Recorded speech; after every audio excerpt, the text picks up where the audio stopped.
Trump. Of course, what is going to be discussed, what is going to be achieved and concluded or negotiated is a mystery so far, but all we can do is come up with intelligent conjectures on the back of what has transpired in the last few days. We know that Donald Trump is intent on making America great again. We also know that Donald Trump is intent on imposing tariffs which are pretty high when it comes to the BRICS nation. He was upset that the de-dollarization concept was being considered by the BRICS nation. We are also aware that Donald Trump wants to stop the Ukraine-Russia war. He also wants to turn in Gaza into a tourist spot. So, of course, a lot of fiction which has been merged with reality. And the Prime Minister has, of course, as we know, landed in Washington, D.C. for this highly anticipated meeting with U.S. President Donald Trump. This meeting, which will be the first one between both the leaders, is expected to set the agenda for the next 4 years at least.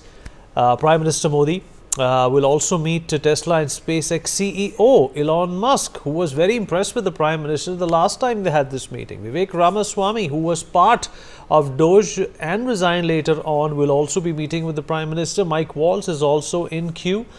So what is it that makes this visit important for India?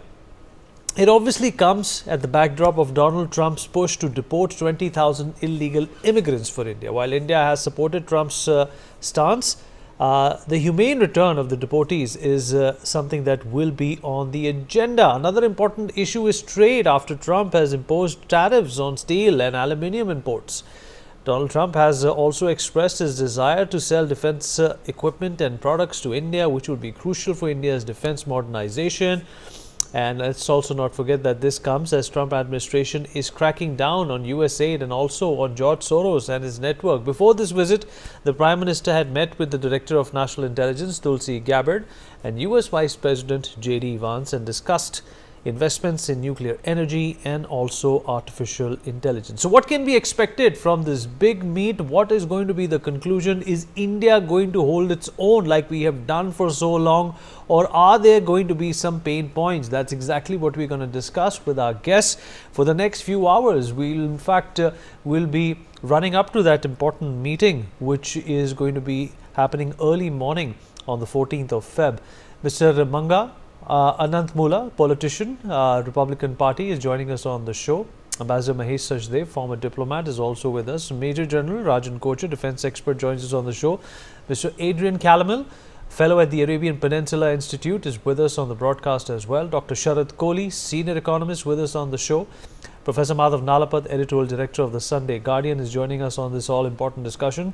Anand Mittal, former director of Senator Mitch McConnell's office and former Capitol Hill staffer, is also joining us on the program. Thank you, gentlemen, for taking out the time. Professor Nalapat, sir, I'll begin with you. I want you to set the tone for what's about to happen in a few hours. Like I said in my opening monologue, sir, will India continue to hold its own? Something that we have done, something that we have become proficient in, and something that the world has acknowledged us for, that our diplomacy, could be friendly, yet it is independent. But Donald Trump has something else on the agenda. He's also, in fact, announced very, very recently that he's, in fact, going to be focusing on reciprocal tariffs, which are committed to make America great again. And of course, this is a trade war with a number of nations.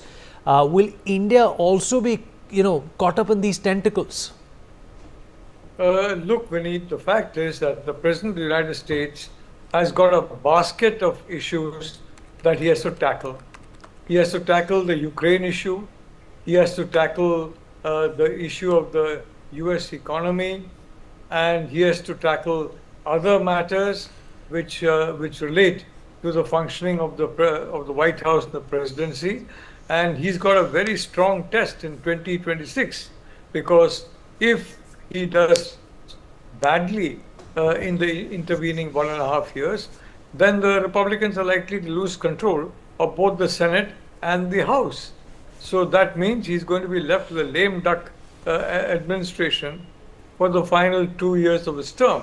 Now, the fact is, India under Prime Minister Modi can be of immense help in many ways. For example, the global south. For example, when we are talking in terms of the Ukraine conflict, because of his good relations with President Putin.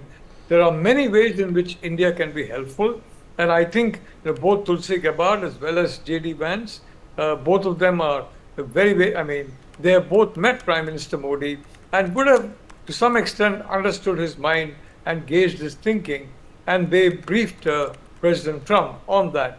So my point is, will President Trump take a very narrow view, tariff, tariff, tariff, or will he take a broader view and look at the whole gamut of issues that India is essential to, including the security of the Indo-Pacific, including security against terrorism and other matters, including, for example, ensuring the global South does not become a Chinese village, or the South China Sea does not anymore remain a Chinese lake, which is what unfortunately has become over the past 15 odd years. So I think if he looks at it from that angle, there are many issues on which he can rely on the Prime Minister. The Prime Minister is very clear about many matters. For example, defense. I see immigration, of course, is not a problem. So long as they're Indian citizens, the government of India is ready to accept them. And that has been made very, very clear by no less a person than External Affairs Minister Jaishankar himself. As far as defense is concerned, if the United States defense companies were to situate some platforms in India, then they would be cost competitive. And very importantly, Vineet, we would like to have certain protocols in place, certain certain protocols to be signed, which will enable us to ensure access to the best in US technology, including in defense.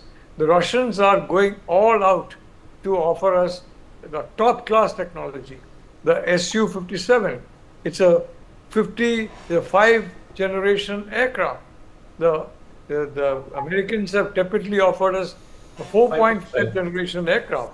The reality of the situation is, if we are in a position where we can argue for a 5th generation aircraft for the Navy, etc., and also for a full-fledged security relationship so that the Indo-Pacific is protected. So I think if Trump gets the big picture, he is going to be quite accommodative and reasonable. He accommodates Prime Minister Modi in some ways. He accommodates President Trump in other ways. That is the art of the deal. It's never one-sided. A one-sided deal is no deal at all. It's bound to have a very short life. So I think the question is wide angle or very narrow angle. And I would look at the next few meetings, I would say, to judge that. But if he looks at it from a wide angle, then certainly there's a lot on offer. And so far as defense is concerned, I don't think there's any problem in American defense companies situating in India and producing here as well. You can't just make everything in the United States, because then you're going to price it at a level that nobody is going to be able to afford it, least of all the US government, which is facing $38 trillion in debt. $38 trillion. And there are 18 ways in which one can describe the United States as almost bankrupt. So the question is, well, in what way President Trump will view this extremely important meeting with the most important partner he has in a range of issues, including peace and security. Thank you, Vidhi. Absolutely. Mr. Mittal, if you can hear me, I'll come to you now, sir. I hope you can hear me. Yes, I can hear you. Thank you for having me on. All right. Well, taking a leaf out of what Professor Nalapat also said, that Donald Trump is not somebody who's going to have a tunnel vision when it comes to our relationship with the Americans.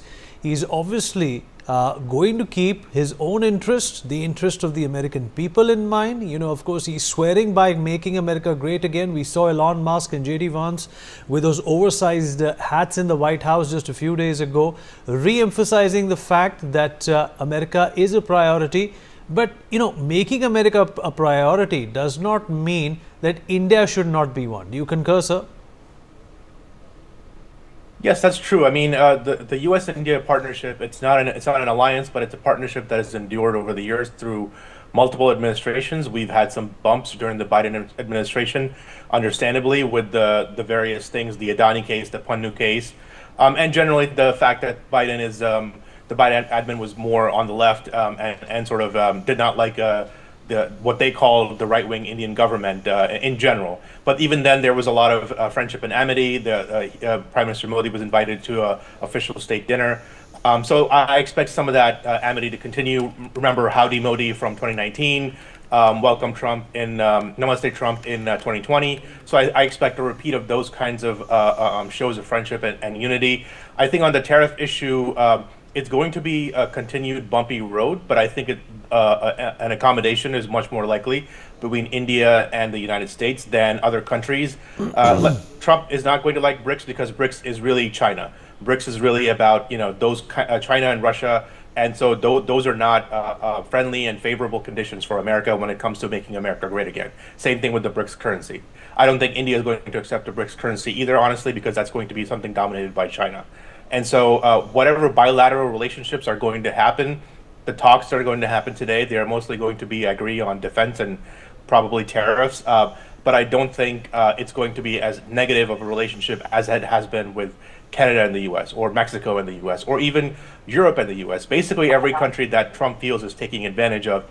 Yes, he said some negative things about India when it comes to the economic relationship, but that does not mean that ideologically he does not.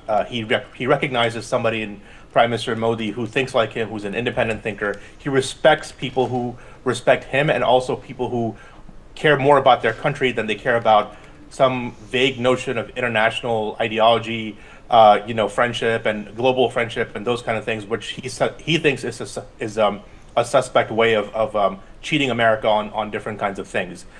India doesn't need things like USA. They don't need things like all the sort of left-wing things that Elon Musk is trying to overturn in the American government. India has no need for that. India needs defense technology. It needs critical technology. I think a lot of those kind of things are going to be the focus of the talks today. And again, I think there's going to be continued meetings like this down the line through the years, and it's going to be a much more positive relationship than it has been in the last 4 years at least. All right, valid points. Adrian, I hope you can hear me. Thank you for joining us. Pleasure to be here. All right, yes, I can hear you.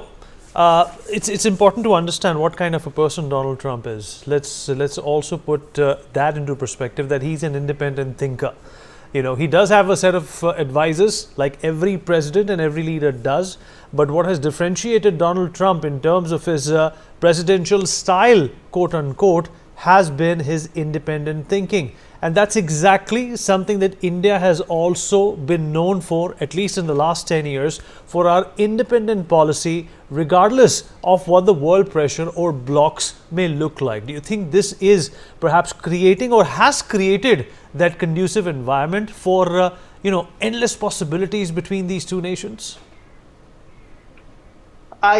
Great question. And I've always thought that the relationship between the United States and India needed to be a lot tighter along defense policy, along economic policies. And Trump and Modi are very similar in many ways. They are independent thinkers. India, I was in the outsourcing industry, so I've been to India. I understand the country and see how it operates and how business operates and the ingenuity. And we see the same type of thing in the United States. It's always seemed to be a natural ally of ours. And on the economic front and independent thinking, with Trump, he is an independent thinker. There's no doubt about that. But if you see the people that he surrounds himself with, he's getting a lot of different views and a lot of different, it's not an echo chamber. He's getting differing viewpoints until he finally comes down with a certain policy. So I know a lot of people think he's making knee-jerk reactions here and there, but they're not. As far as the saber rattling with tariffs with other countries, I just don't see it with India. The relationship's too important. There should be focus on issues such as I would look at like reinstituting and start revisiting the IMEC corridor which was promoted by Modi in 2023 at the G20. I would start looking at also the military aspect, the technology aspect, so that we are working in synergy and understanding that a long time ago, our focus should have been on India instead of in pushing business to India and working with India instead of pushing business to China, which ultimately has come back to hurt us and hurt India at the same time. Absolutely, that's a solid point. Dr. Kohli, bringing you in now, of course, economically, India needs to get to that 5 trillion mark. India needs to become that third largest economy, and that is something that the Prime Minister has undertaken personally, right from Make in India to the digital revolution that India has seen and also exported to the rest of the world. Do you see synergies that India can offer to the Americans at this point in time if we are taking weaponry from them? What's that offer here from India to America? Good evening, Vineet, and to all my fellow panelists and NewsX viewers. I think this meeting is happening in an extraordinary situation because I've never been so anticipatory on the meeting between the two leaders. There have been trips earlier as well. It's not that Prime Minister Modi is visiting America for the first time or he's meeting President Trump for the first time. But what has transpired over the last few weeks, I think this is one of the most anticipated meeting, I would say, especially with regard to the, I call the new economic situation as tarified. It's not terrified, it's tarified. So with regard to the tariffs and with regard to the deportations, with regard to the defense deal, with regard to the new geopolitical equations which are now realigning after President Trump took over. So I think it's a very, very different scenario, and Prime Minister Modi landing there at this point of time, it's a very, very crucial meeting. Yes, the message of $5 trillion economy, which is we're around the corner. We're just about probably a couple of years ago, or maybe even less, from that mark. But I think it's not about the numbers. It's about business going forward. And so that we know President Trump is basically a business person. He means business. So it's both. He is a business person and he means business in whatever he does. Well, we've been hearing about statements morning, evening coming from him. I loved when Adrian said that all of them are not knee-jerk reactions. That's, some of them may not be, But then eventually it settles down to reality. And whatever he's announced about the tariff for Mexico, for Canada, for China, and then talking about, India should moderate its own tariffs. I think they are all predetermined statements. I don't think those statements came to his mind after he became president. He was quite convinced from the time he was campaigning that he has to do this, and this is unfair. We cannot be exporting something at and you impose tariffs, and we can be importing something where we're putting, like, for example, the Indian tariffs. I was taking out the average of all that we export, Vinny, to America. And, the average tariff came somewhere between 14 to 17%. And I did the same exercise for what comes from America as well. The average was 3 to 4%. So I think that's what is counting in the mind of President Trump, that there is a difference of about 10% odd in the two-way trade which happens, and he feels this should be a level playing field. And we should not forget that America today is India's largest trading partner. It's overtaken China, for that matter, $130 billion plus. Also, what's counting on President Trump's mind is, the negative trade balance which America has with India, or if I put it the other way around, India has a positive trade balance with America. I think he also wants an equalizer kind of a thing where whatever we export, we import, it should be a level playing field. I think that's what he's targeting. I don't know if that's possible or not immediately, but then that'll also be on the table. So I think it's going to be a very tough call as far as the tariffs are concerned. We saw in the Indian budget recently, which came on 1st of February, that tariffs on some of the products were reduced in anticipation of this meeting coming up. I'm sure Prime Minister Modi has gone with a very open mind. And if there is a stalemate, or if things come to a standstill where the dialogue doesn't move forward, Prime Minister Modi is quite prepared to moderate. I'm sure that he's carrying the list of items which do carry a little more lopsided tariffs than what America, exports to India, and vice versa, both ways. So I think there is a tick box kind of a list which is there in his pocket, and I'm sure that will be the point of discussion. On deportations, I think minus the handcuffs and the chains and a military aircraft flying to the country, we are fine with taking back the people who've gone illegitimately. I mean, no country, even if they've gone from the country, would like its citizens to be landing up somewhere without legitimate documents and without legitimate entry permits. So we're fine to take them back. I think it's the military aircraft which is not needed. They don't need to be chained. In an aircraft, you don't expect to be running around here and there. They'll obviously be landing here. We're fine with taking back those people, and we've already spoken about that. But I think we should not forget that there were days when India needed America more than America needed India. But I think times have changed with it now. America needs India as much as India needs America, if not more.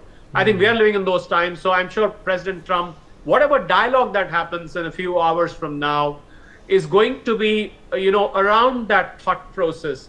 And I'm sure there's this, although I did use the word stalemate, but I'm sure it's not going to be there because the position India holds as of today is of utmost importance, whether it's global south, whether it is South Asia. Well, they're already loggerheads with China because of the trade tariffs which have been imposed. So not a very hunky-dory relationship with China. And America cannot afford to have the similar kind of relationship with India. So you need to have one very good friend out there in that part of the geography. So I think I'm looking forward very positively to this whole dialogue. The interaction is going to be very, very positive. I'm expecting a very solid defense deal, which will probably come out. I'm expecting some kind of solution on the tariffs, or some kind of compromise from both the sides, and a very forward-looking bilateral trade in the years to come. There's tremendous possibility there. We should not forget that some of the finest minds in America are Indians, whether they're CEOs or beneath. Absolutely. Manga Anantmula, I hope you can hear me. Yes, I can hear you. All right, ma'am, appreciate you joining us. Well, taking a leaf out of what Dr. Kohli said, well, Donald Trump is surrounded by people of Indian origin. Tulsi Gabbard, Kash Patel, Mr. Ramaswamy, and of course, his recent most opponent, Kamala Harris, also half Indian. Does that have any bearing on any president? Obviously, there is a soft corner for those people who are part of the government towards India. But the fact of the matter is that will, the thought, or rather the agenda of America first in any way halt or sort of impede the progress that both these great democracies have made over the last few years? Well, Donald Trump is a different kind of a leader that any country would love him to have him as their president. I think talk about Tulsi Gabbard, Kash Patel, or even J.D. Vance, his choice for vice president candidate. I mean, he has done a phenomenal job picking, and I think he not only picked them just because of their ethnic background. Not only that, he loves Hindus. He has made that clear several times that his relationship with Modi ji and India, and also his relationship with Hindus, has always been a very good relationship, and he would love to have Hindus on his cabinet, and he's keeping up to his end of the promise.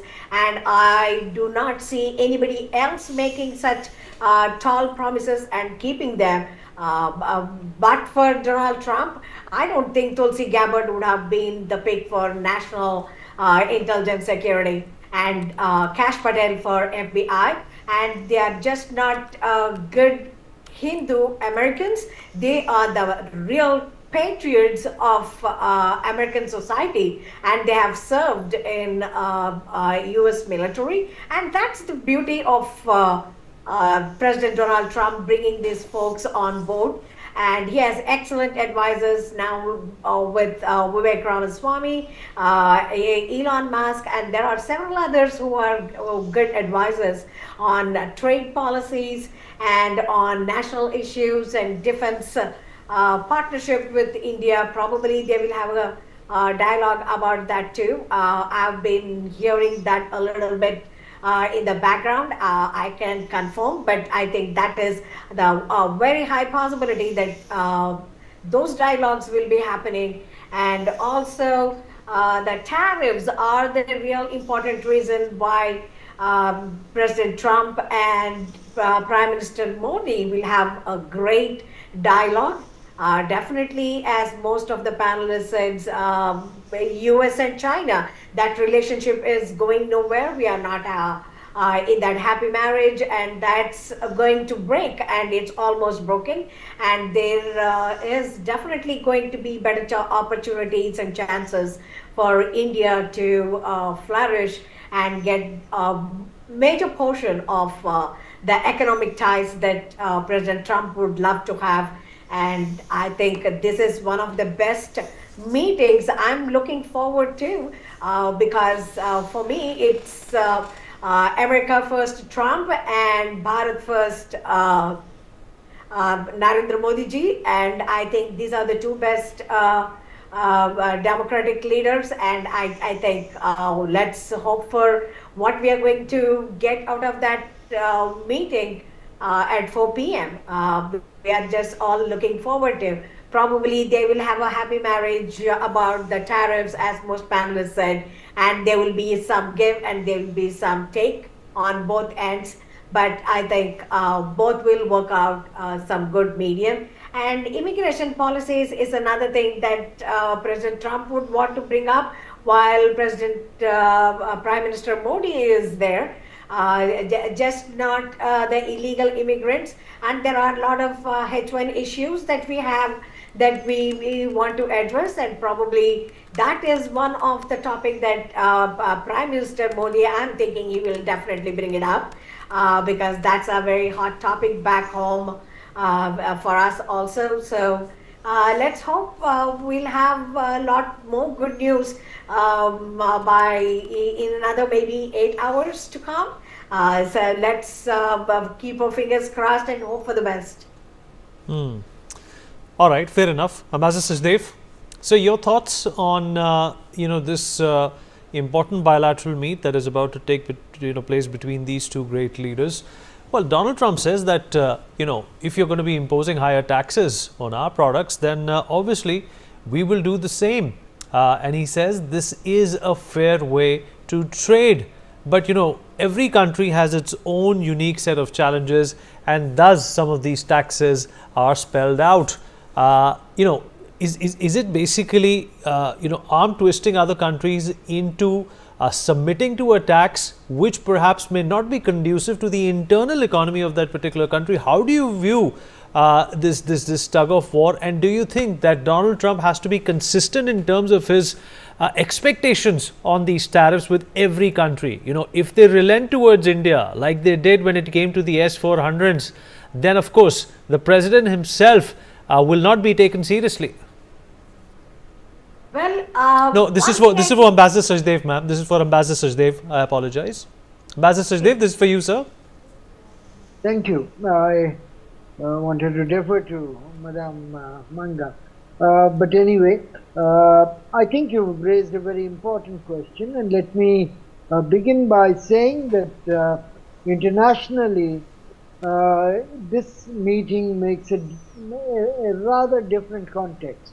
If you notice, people who have met Mr. Trump since his second inauguration, it was Israeli Prime Minister, it was Japanese Prime Minister, and Indian Prime Minister follows Jordanian King. So it's leaving aside Jordanian King, which has Gaza-related context.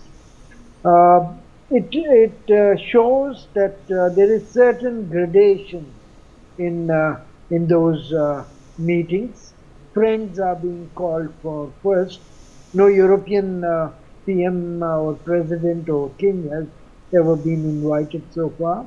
Secondly, trade-wise, which tends to be a big ticket item, our trade with the United States makes us 10th largest trading partner with that country, while US remains largest trading partner of India. Service sector wise, we are nearly at par, but commodity trade, well, we do have $40 billion worth of trade surplus. Now this surplus is minuscule as compared to what Mexico, Canada, and China have, which would be sometimes 10 times higher, sometimes 5 times higher than this figure. So let's put it in perspective. I think uh, Mr. Trump would, in ideal world, would like us to trade equally or have a surplus from United States, but he is realist enough not to expect it all the time, every year. Secondly, one would also like to remind our viewers that after the first call between the Prime Minister and President, soon after taking over, the readout from the White House stated that President Trump wanted India to buy more oil and more weapon systems. Both are open doors. India is world's third largest importer of crude, and we need more crude. And that could be an easy fit to balance the trade. Weapon system wise, we have been diversifying, Right, sir. and it would not be too difficult for us, provided the technology and the price are right. And the way Americans have been taking part in Aero India, which began earlier this week in Bangalore, F-35 and other state-of-the-art weapon systems being on display, I think there is plenty that can be expected. Now, these summits are well prepared in advance, and I don't think we would have been the third prime minister to meet Mr. Trump if he was to issue a counterintuitive call on tariffs and or scold us in public or have a public spat. I think the context is quite benign, and I am optimistic about the way it will pan out in few hours' time. Thank you. General Kocher, well, there's going to be a talk of sale and purchase, or rather mostly sale of defense equipment as well. And that's a huge area that the Americans can profit from. Do you think that something as trivial as tariffs would get into the way of that? If you read at times, being the last speaker has its own advantages. So I can actually cover what has not been covered. So you are absolutely right. The purchase list. So there was a pun in my question to you. Obviously, I was being sarcastic. Okay. Donald Trump, is a businessman. He's an astute businessman. Yeah. He's not going to, yes. What's that saying? Pound foolish and penny wise. It's like this, Vineet. When your national interests converge, then you will find that there is a more bonding with each other. So once we talk about Indo-U.S. relations, and right from 2016, there has been an upswing because we are the major defense partner of the United States, and we have been elevated to a strategic trade authorization tier 1 status. So we have to take this thing into this context, because in case we have to talk about defense, your agreements don't happen overnight. There is a lot of homework done already. Rajnath Singh and his counterpart in the US have already met, and a broad agreement on what India is willing to buy from the United States has already been arrived at.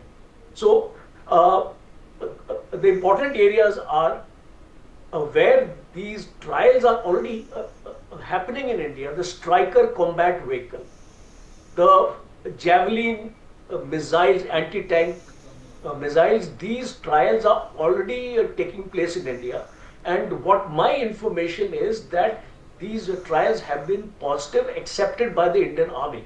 So what we expect now is these deals, apart from the MQ-9B drones and their MRO facilities which is going to be established in India, the US would also be getting these orders, and that is going to nullify to a large extent the tariff issue, because I think tariff is actually gaining the prominence because Trump is using that as a weapon, but I don't think he is going to use it against India to that extent, because the Indians have already done their homework.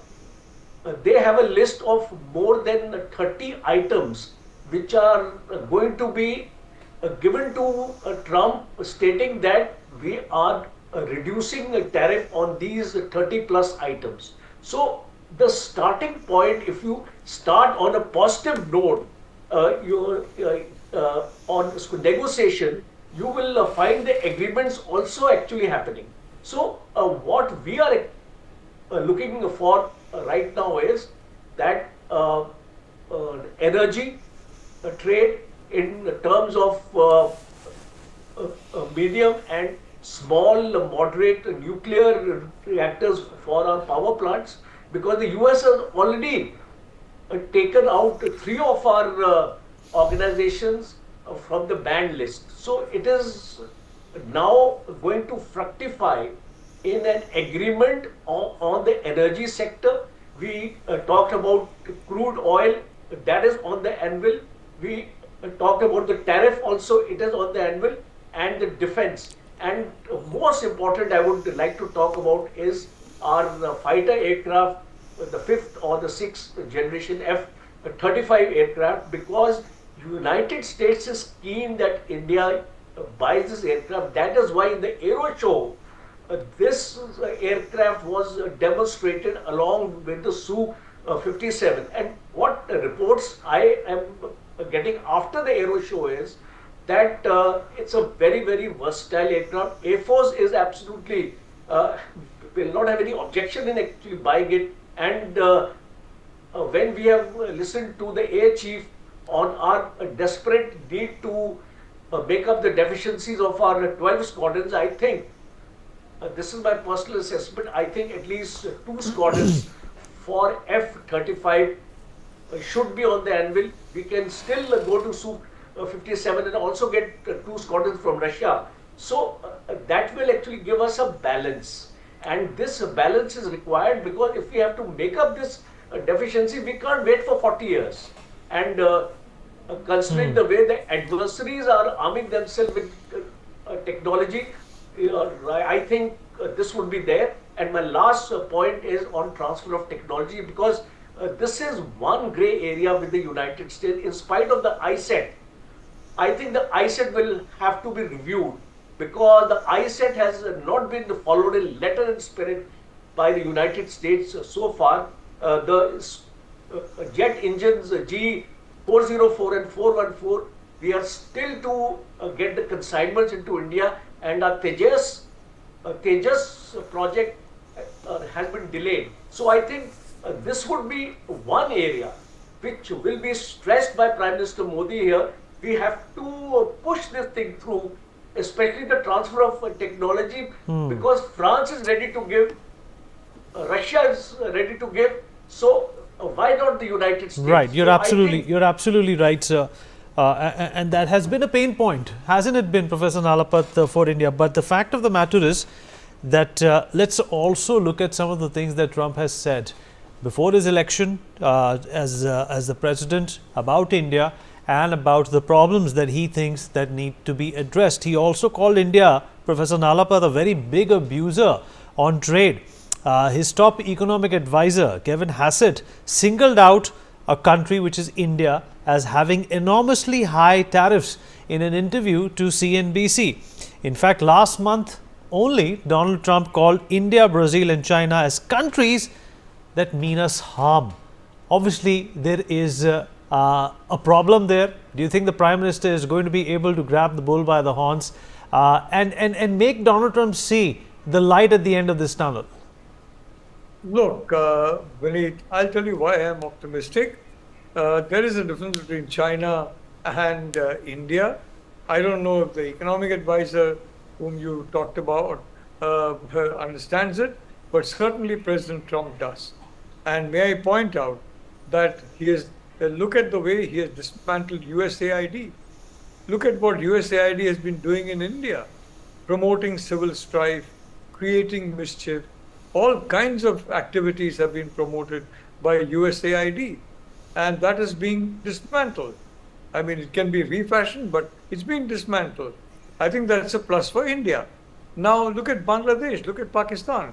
Trump has been very forthright about Bangladesh. Not at all like his predecessor.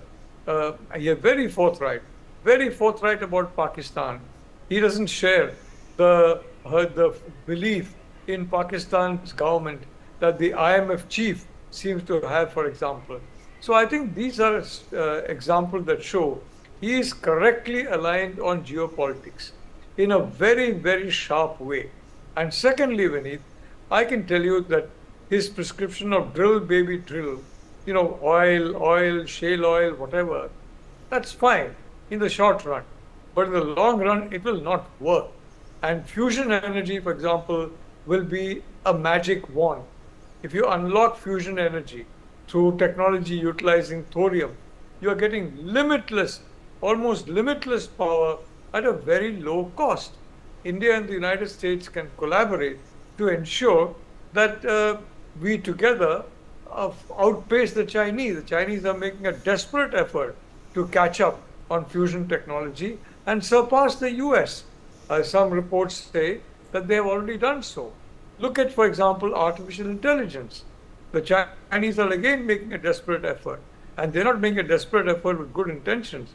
They're making a desperate effort so that they have the strength to take on and cripple democracies such as the US and India, which is why there's very great need for the two biggest democracies to work together. And I mean, you look at the way the world is changing. Look at drones, for example. Yes, I mean, platforms like the fighter aircraft are very, very important.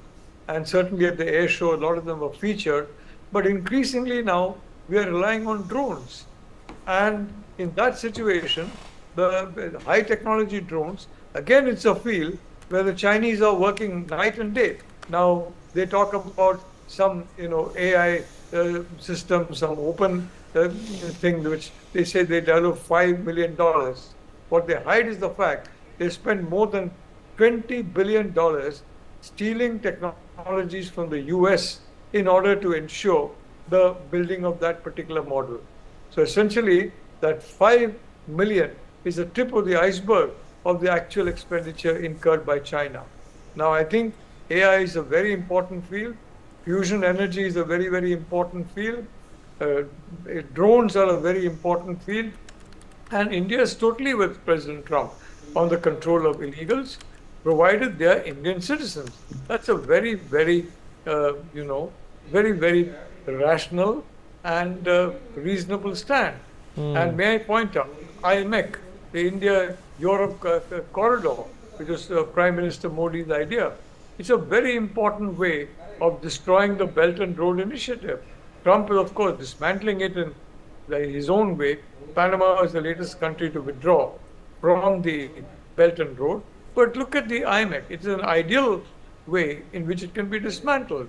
So I can say very clearly, Vineet, the congruences are much more than the differences. And President Trump has not got where he has got, the level of success he's achieved in business, and despite every effort made to send him to jail, they failed. So obviously, he's got an amazing, an amazing practical IQ.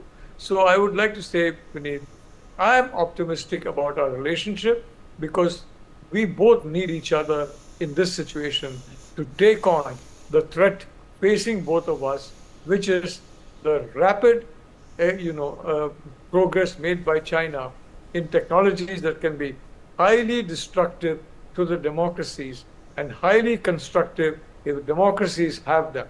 Thank you, Vineet. Right, absolutely. Great points. I'm going to go back to Mr. Mittal. Mr. Mittal, in fact, Donald Trump had made, similar tariffs or introduced similar tariffs in his first tenure as well, which was from 2017 to 2021. there were duty-free concessions which were made to Canada and Mexico as well. Joe Biden came along right after that and extended this to countries like Japan, Britain, and the European Union as well. But when it came to steel and aluminium, Donald Trump introduced yet again what he had done in his first term as well. In 2018, after he introduced these tariffs, the manufacturing jobs related to steel and aluminium in the United States fell down. Now, this is a set precedent that Donald Trump has suffered in the past. Why do you think he would want to do something like this again? And this is also a loss for India, because India will have to find newer markets when it comes to steel and aluminium. Of course, the percentage of our exports to the United States is very little, but it is still going to be a loss for our producers. Yeah, I think it's a pain point. I think it's a pain point on both countries. I think President Trump, like I said, has always wanted to emphasize moving manufacturing and industrial jobs in critical industries like steel back to the United States, and I think he's going to continue focusing on that. The hope is that this time the pain from the tariffs is not as harsh as it was last year, or sorry, in the last administration. And I think he has learned a lot. I think, like I said, some of the rhetoric is still continuing, but I think it's more. My understanding is it's going to be more about the art of the deal than sort of actual trying to hurt other countries or trying to sort of make all kinds of wild, impossible deals or tariffs. So I think that's where Donald Trump is coming from. On the overall tariffs issue, I mean, I think, look, Elon Musk obviously wants to sell Tesla in India, so I think there's going to be a lot of that. Harley's, American industry wants to enter the Indian market. Big tech wants to enter the Indian market. They already have Google and Facebook and WhatsApp and Instagram are already prominent.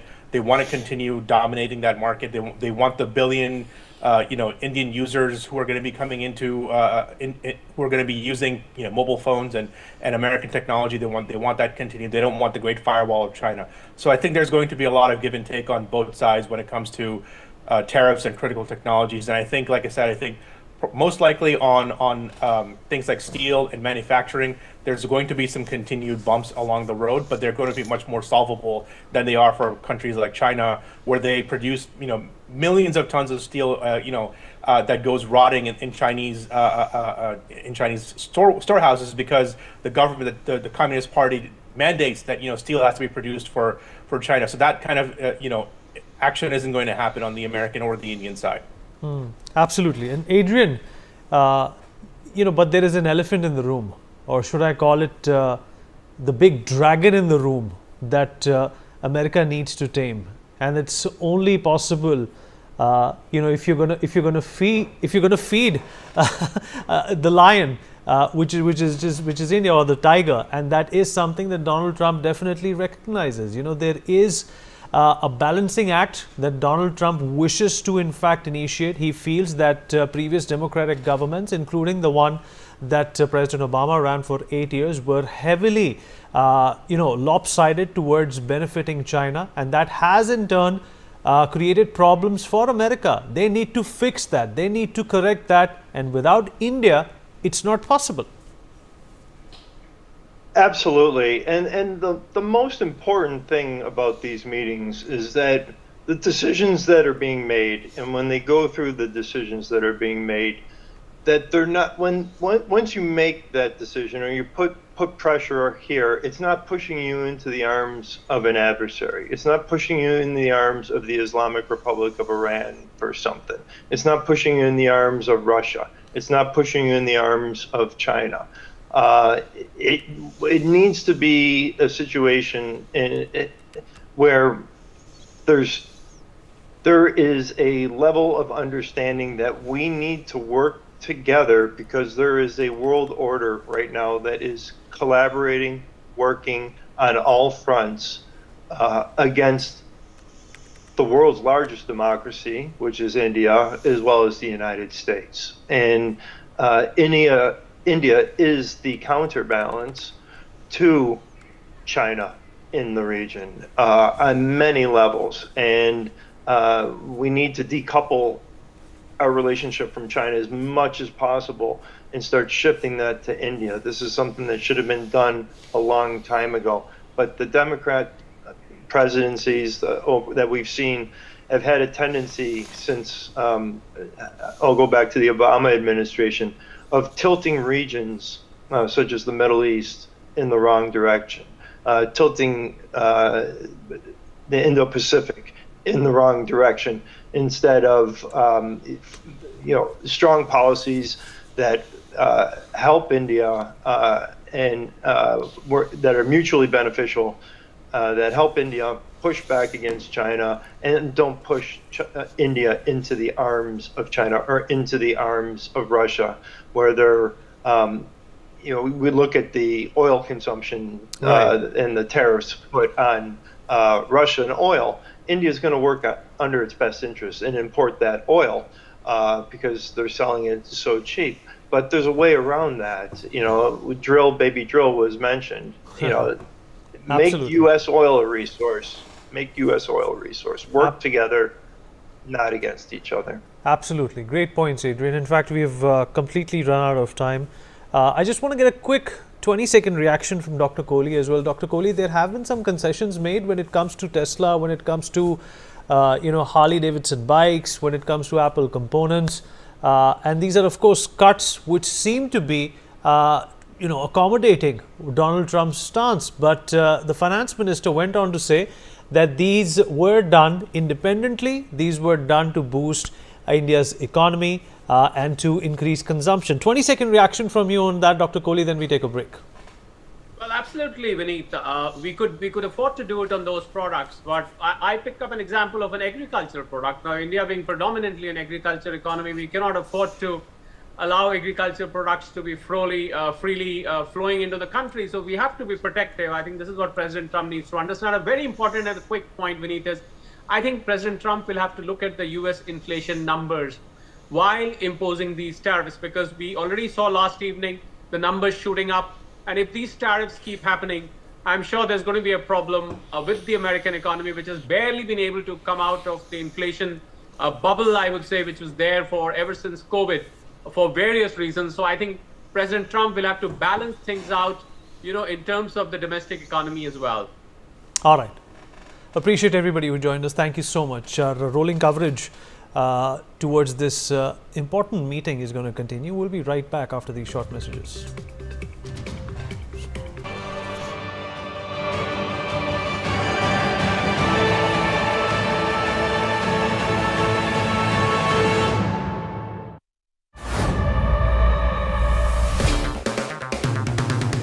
अगर आप बनना चाहते हैं anchor या फिर आप में है जुनून एक तेज तर्रार न्यूज रिपोर्टर बनने का, तो आप ज्वाइन करें ITV और इंडिया न्यूज NewsX का media school. ITV next media international school का कोर्स आपको मौका देता है देश के दिग्गज एंकर्स के साथ काम करने का। ITV next media international school में आप बेहद नजदीकी से देख पाएंगे किस तरह से ITV नेटवर्क के दिग्गज पत्रकारों की टीम दिन रात खबरों पर काम करती है।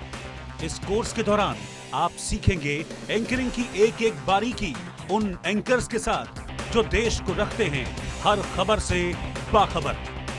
ITV next media international school का ये कोर्स आपके एंकरिंग स्किल्स को करेगा इतना सशक्त, मजबूत, जिससे आप बनेंगे पत्रकारिता की दुनिया का वो चमकता चेहरा जो दुनिया देखेगी और पसंद करेगी।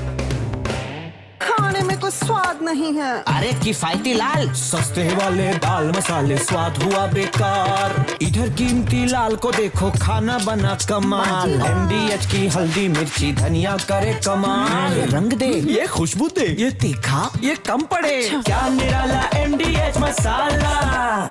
विश्व के सबसे बड़े सांस्कृतिक समागम महाकुंभ प्रयागराज में अग्नि सुरक्षा के लिए 24 घंटे सतर्क और तत्पर है उत्तर प्रदेश अग्निशमन तथा आपात सेवा बल।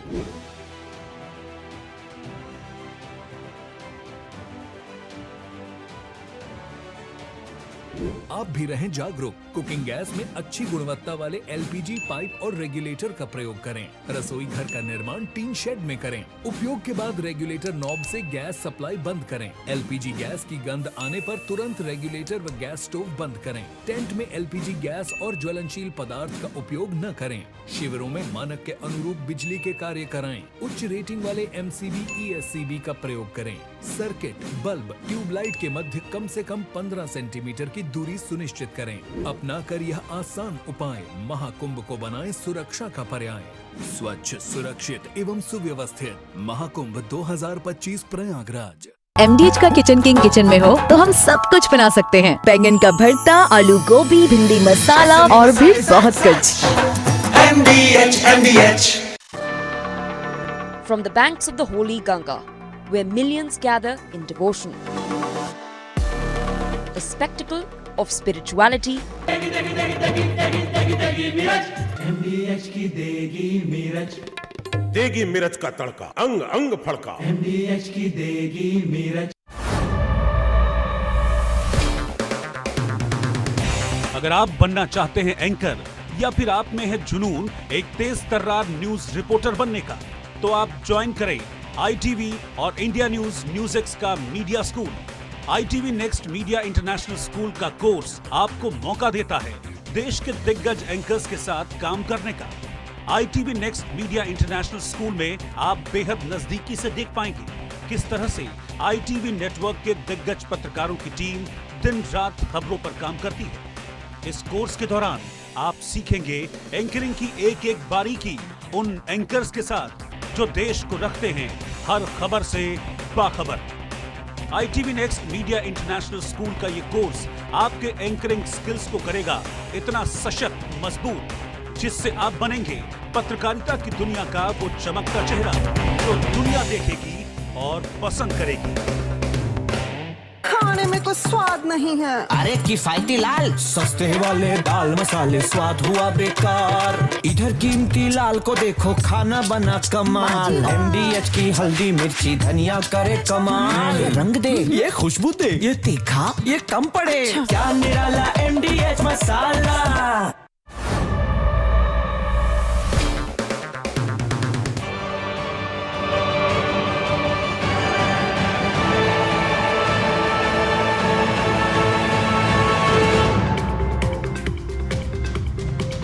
Welcome back. You're watching NewsX. My name is Vineet. Prime Minister Modi has landed in Washington, D.C. for the highly anticipated meeting with U.S. President Donald Trump.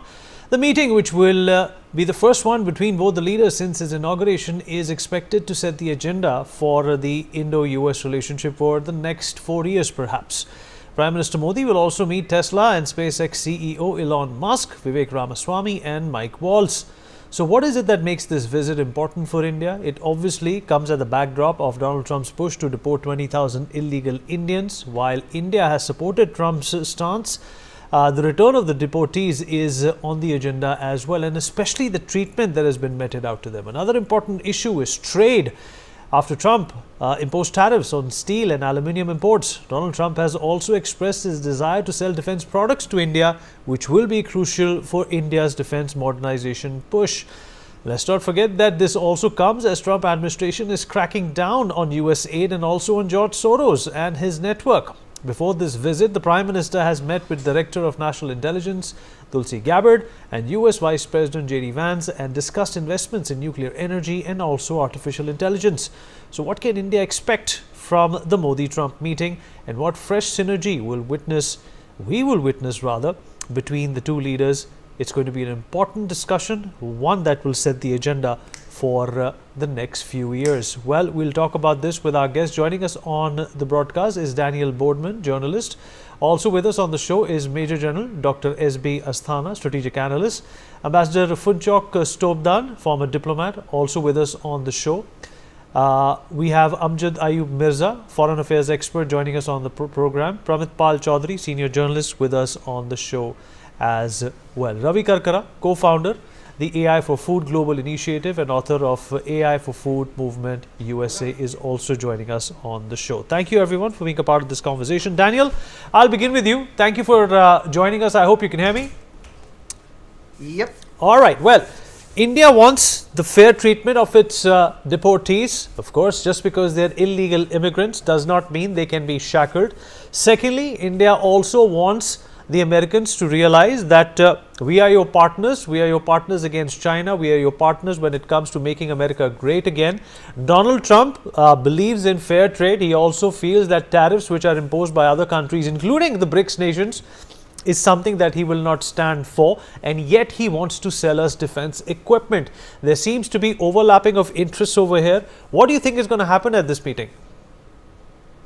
Well, I mean, there's a lot of stuff up front, but I think it's very productive for India. I mean, you have to look at the sort of the previous context, the last sort of 40 years of U.S.-India relations, and the West doesn't really understand too much about the region. They think they're friends with everyone. The Indians remember 1971 when it was, this is where the sort of Russian affinity really came off, because the U.S. wanted, they were not a great ally. They wanted half measures in the war against Pakistan and all that going forward. And what you've had in the last 40 years or so, maybe more, is the U.S. foreign policy in Southeast Asia has kind of been made for the Cold War and kind of put on cruise control. And it started to run into some problems because there hasn't really been a sensible update to where the region stands and all the different geopolitical players. This is what Trump really represents to the world, is sort of this new shakeup. And India stands to benefit greatly, and so does America. I think Donald Trump can rightfully see what I see, is that India is a burgeoning superpower, and sort of getting into the ground floor is going to provide huge benefits 10 years down the line, 5-10 years down the line. With the new Trump administration coming in, having a brand new geopolitical philosophy, it's something that India can really, really get behind, because India is, it's very in the middle and everything. I mean, India doesn't have like these massive global partnership networks. India does like bilateral relations. That's how they work in a foreign policy way, right? India is, looks at each country individually and tries to manage that in the region they live in. So with Trump coming in, this is kind of Trump's philosophy too, is like, I'm going to sit down in a business room, a board meeting with you, and we're going to talk about stuff that we need.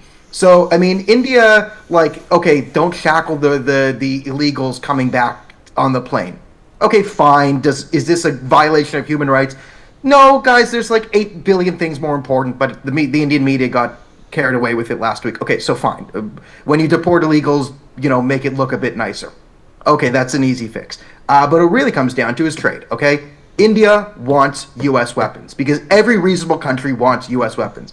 The one thing you should have learned from the Israeli strike on Iran, the second one, is, American and Western-backed weapons are far, far, far superior to the Russian-made weapons on every single metric. So having U.S.-backed weapons, and then probably convincing them to stop selling them to Pakistan, puts India in a much, much, much, much stronger regional position. So India wants that. They're happy to buy weapons from the U.S. because they're good weapons. They'll probably be happy to buy oil from the U.S. because every country needs energy. India isn't a giant, oil producer. They have, they're a textile superpower. They can figure, right? They have 1.5 billion people. They're a huge consumer market. Between Modi and Trump, two business-minded people, they can work things out, right? We have money, you have money, we have people, you have resources, we have resources. We can figure this out. This is something India's very, very good at. It's just been stymied by, I think, what I've seen is U.S. foreign policy that's been on cruise control, and you've sort of had the inmates running the asylum. Like, I don't really think there's any, conscious top-down, let's mess around with Bangladesh. But there was people being paid tens of millions of dollars to mess around with Bangladesh, and that was just, general, center-left technocrats given their save the world money. They had to invent things to save the world, so they got carried away. This is all being rolled back. So a lot of India's regional concerns, which is the American shenanigans pulled in the region that for no good reason, that doesn't even benefit America, doesn't benefit India, and looks like it doesn't benefit Bangladesh either.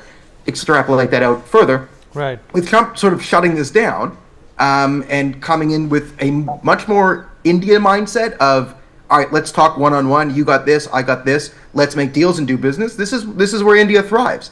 So it's really a shame that Canada couldn't have figured out, we have resources, India wants to buy our resources. Let's give them resources, they give us money. We couldn't figure that one out. Japan tried to offer us billions of dollars to buy our oil and natural gas, and we told them to kick rocks, and now they're buying it from America. So you're seeing this brand new philosophy in Trump, where the last 40 years of Southeast Asian policy and global foreign policy, it's kind of been put on cruise control in a lot of places. Not so much with, you look at like Iran, that's always been updated. Certain parts of the Middle East have been right. much. But the areas that America Daniel, has I not also been want you to focusing reflect on what the stance that Donald Trump has taken against Canada.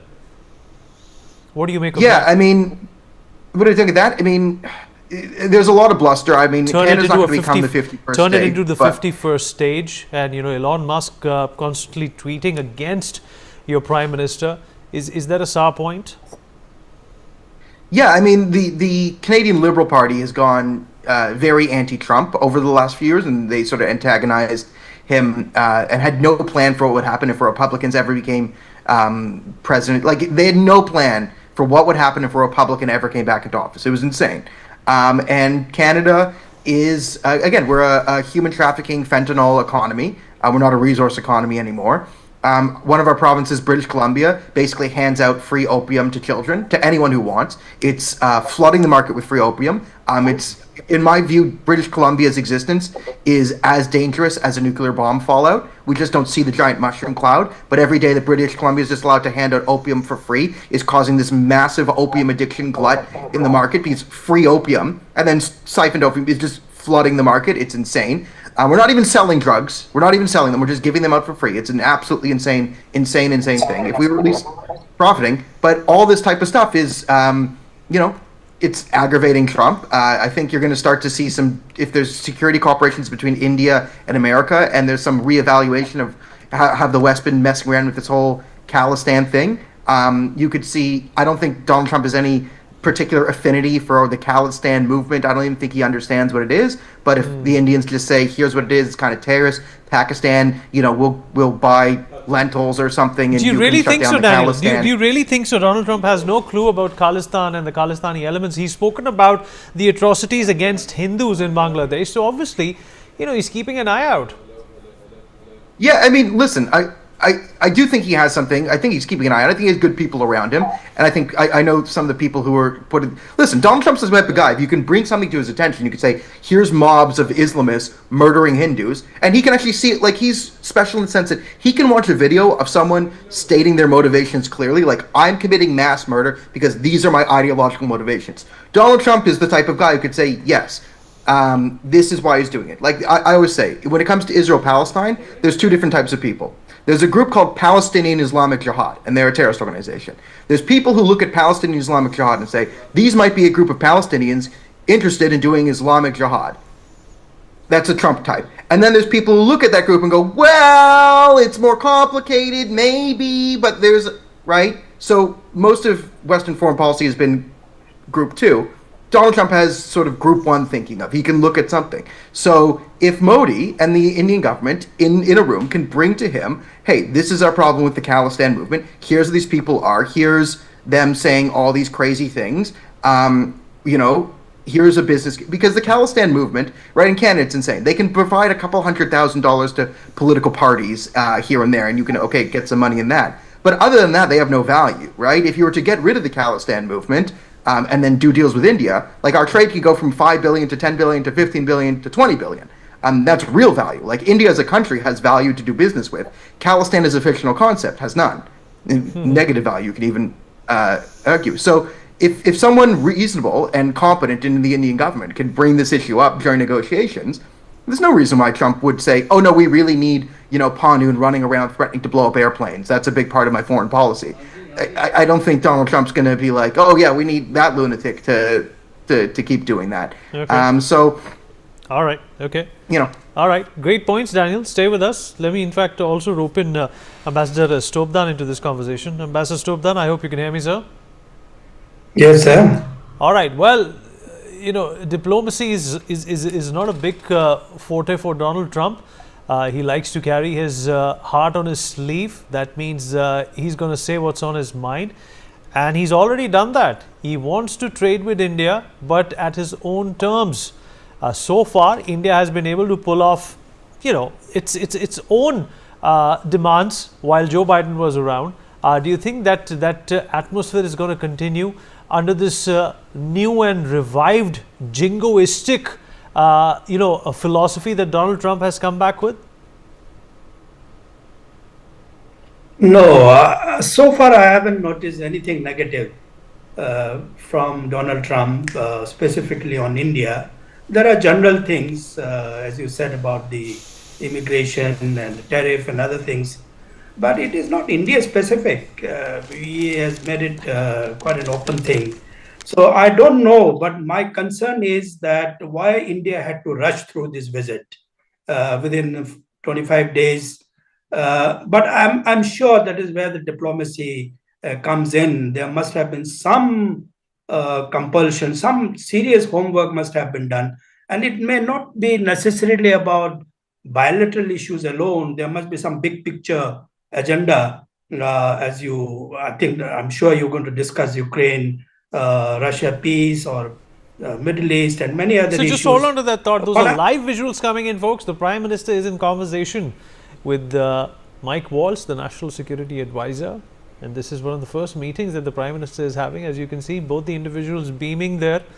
The Prime Minister, of course, in deep conversation with his delegates. I can see, I think I can see Mr. Ajit Doval there with the Prime Minister. Of course, important matters are being discussed at this point in time. The MOUs, the discussions, the concessions, hopefully, will in fact be put out in some time. Ambassador Stobdan, kindly continue, sir. Apology for that. Yeah, my sense is that, there have been so many issues piled up in the last 1 year or so. It looks like that we're going to deal with everything now. That is the sense I'm getting, the kind of agenda which has been set in with all the important leaders in Washington. It gives me the impression that, look, these are very important issues that had been pending for a couple of months or years, from domestic issues to trade to many important things. So I think just a month ago, the relationship was not great. We were not talking nice things about Trump coming to power, that Prime Minister has not been invited to the inauguration and things like that. And suddenly there is a turnaround. And I'm quite surprised how this has come about. That's why I'm saying I'm sure that there's some background to it. We will get to know only later from the outcome of the visit. Maybe there are compulsions even for India to rush into this. I don't know. One thing I notice here is that China is off the table. I don't see China has been made as a factor into it. Instead, Ukraine and Gaza and many other things have come into the discussion. That's a good point. That's a good point you've raised, sir. That's a good point you've raised, that China is off. Maybe the way the Japanese and Japanese Prime Minister and President Trump has discussed, China did figure in the Indo-Pacific thing, but they haven't made it a public issue. So it was very quietly done. I think the relationship was very. I don't see anything negative coming up. Outcome will be very good. There will be issues on tariff, but that will be dealt with easily. I think we are going to buy more from United States, and that will compensate. This is where I think I've been reading here and there. Our trade, the negotiators are so smart. We're going to deal sectoral wise, and this is where the whole thing will be neutralized. All this big thing like 25% steel and other things. Generally, I don't see too much of a problem, and I think Indo-U.S. relationship is more about a process rather than any goal. Goal is set. We all know it's moving forward. It's just that the environment changes, the way we work might change. This is how Trump's style of diplomacy will come in. I think Modi and Trump get along very well. They are both transactional in nature. Personalities are quite good. I think they will get along. I'm quite confident on that. All right, Journalist Thana, let me bring you in. What I liked about what Ambassador Stobdan said, that China is off the table and all those opportunities are going to come India's way. And I've already said, and this is the general feeling also, that the Americans perhaps need India more than ever before for a multitude of reasons, because they want to relegate China. Donald Trump has a score to settle. with the previous Democratic presidents, including Obama, who, for more reasons than one, have been held responsible for elevating China to this indomitable position that they are in at now. And it seems to be India's turn, General Asthana. Certainly, I will take on from where the ambassador left. Very recently, when the U.S. Secretary of Defense was briefing in Europe, he clearly mentioned that China is the competitor, and he didn't hesitate in mentioning that. And we want to concentrate more on China, and that's why we want to reduce all other engagements. If that be so, then strategically, President Trump, as I can see, strategically what he's looking at is concentrate more on the real competitor, which is China, and develop everything within the capabilities within America. Look at your own borders, look at your own economy, look at your own capacity building in military as well, and make America great again. That is his intention. Now, this being a common goal, India does figure in a very important manner, because when we have to tackle China, then we have to tackle it together. So that's one part of it. The second issue is, I agree with him that the issues of tariffs and all other issues are not unsurmountable. For example, now as far as tariff is concerned, yes, we have trade surplus in India's favor, but we also have deals which America has not been able to give us in time. We are looking at 99 engines from GE, and those F404 engines are very critically required. Now, the moment these engines are supplied, the moment those Reaper Mark II, which we have already demanded, are supplied, the moment other things which we are looking from, we have signed ICET, all right, but nothing very much has materialized. So we are looking at whole lot of cooperation, collaboration, as well as import of the technology as well as the equipment. Now, so there is a chance, if we buy that, and if these deals are through, because these deals are stuck for some reason or the other. Now, if these deals are through, then imbalance can be handled. As far as immigrants are concerned, I agree that we need a dignified exit. There is no doubt. Everybody who is an illegal immigrant, he should get out from that country, and he should be accepted by the country whom he legally belongs to. There is no doubt about it, and I think we have said it in uncertain terms. The only tweaking required is that instead of they sending in a military plane, we will send our aircraft, a civilian plane, and get those immigrants. And next flight onwards, and this was being done earlier as well, this can be restarted again. So that's not a big deal, and I am sure with the two leaders meeting, this can be resolved. Similarly, as far as things are concerned, like somebody pointed out very rightly, these Bangladesh issues and people unnecessarily trying to get around left, right and center, I think he is more focused towards cutting down these expenses and not getting involved in too many things outside. So his focus is very clear, and with this, same is the case with our Prime Minister too. We have been having very good relations between the two countries, and there is no reason why that should get disturbed by any stretch of imagination. Both leaders certainly would like to put their country first and are hard bargainers and will like to bargain. So I think that bargaining would continue. So that is something which we will have to look at. Similarly, there are a whole lot of other issues. The defense cooperation, people-to-people ties. Now we have 54 million NRIs and 35,000, more than 350,000 students, big diaspora, and I am sure those visa issues and all, that also perhaps, there is no, he has not singled out India in any of these issues. Similarly, as far as tariffs are concerned, he has not singled out India. So at the same time, even if Prime Minister Modi cannot secure exceptionalism for India, that should also be okay, because what he is doing for the rest of the world, he may find it difficult to do to excuse India. But what I am little worried about is that there are few issues of divergences. One is Chabahar Port. Now that is one issue of divergence where Trump is deadly against Iran, and we need Chabahar Port very badly for our strategic reasons. Now that can be a point where perhaps we will have to make some kind of compromises in some manner or the other between both sides. We will have to negotiate and hard bargain it and give them and convince America that it is in their interest too, because a connectivity to Central Asian republics and connectivity to Afghanistan and thereafter to Central Asian Republic is important, and it should not be totally controlled by China. Now that connectivity as of now, if we don't have this corridor through, will be totally controlled by China. So this kind of perhaps arguments we will have to give in favor of, and there is nothing else very much. Earlier we were able to convince him, and we got a waiver on Chabahar Port. So I don't feel no reason why we should not be able to convince him again. Back to you, Vineet.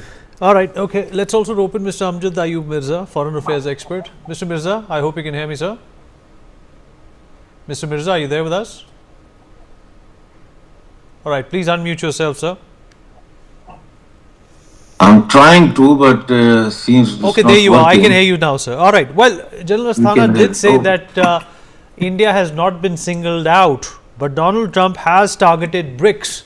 He has said that countries like India are very big abusers on trade, and there is something that needs to be done about it. Do you think that there is always this distance between the lip and the cup when Donald Trump comes into the picture? He might say one thing and then do another, and that's exactly where India can exploit, or rather, for the lack of a better word, leverage the situation.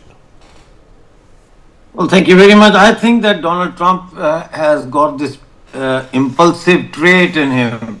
He says suddenly, like a knee-jerk reaction, he listens to something and then he presents his so-called common sense solution. But let me remind you that India's exports, worldwide exports, 18% of India's exports go to America. And now with this aluminium and steel tariff, this general tariff, that any steel or aluminium will enter U.S. will have to pay 25% tariff. If we do not get any concession in this, it will cost our economy $1 billion a year. So maybe I think that they will find a way that if they cannot waiver this tariff for India on steel and aluminium, then at least they can do it for some key industries of India. The other thing is we have already extended a hand of cooperation in our union budget, this recent union budget. We have already reduced tariff on American goods from 13% to 11%. So before even Trump has asked for concessions, we are showing our goodwill, and this goodwill gesture, I think, should go quite far. The other thing we should understand is, I think, which is at stake, is the question of H-1B visas. Now, the biggest beneficiary of H-1B visas are from our country, India. And now it's been capped. So I think one of the other issues under discussion should be that this H-1B visa cap should not only be removed for India, the annual quota should be increased. That should be another thing that should matter.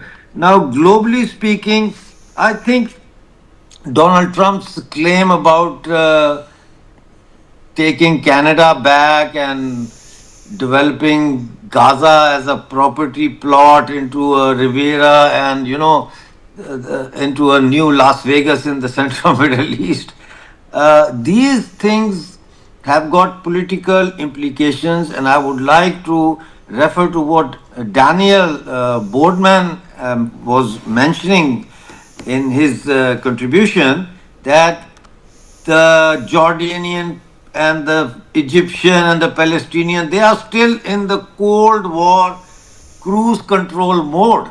So that is why the Jordanian king was taken aback, and he threw the onus on Egypt and said, let's see what the Egyptians say about this Gaza bit and all that, and then we will, see what we can do. But India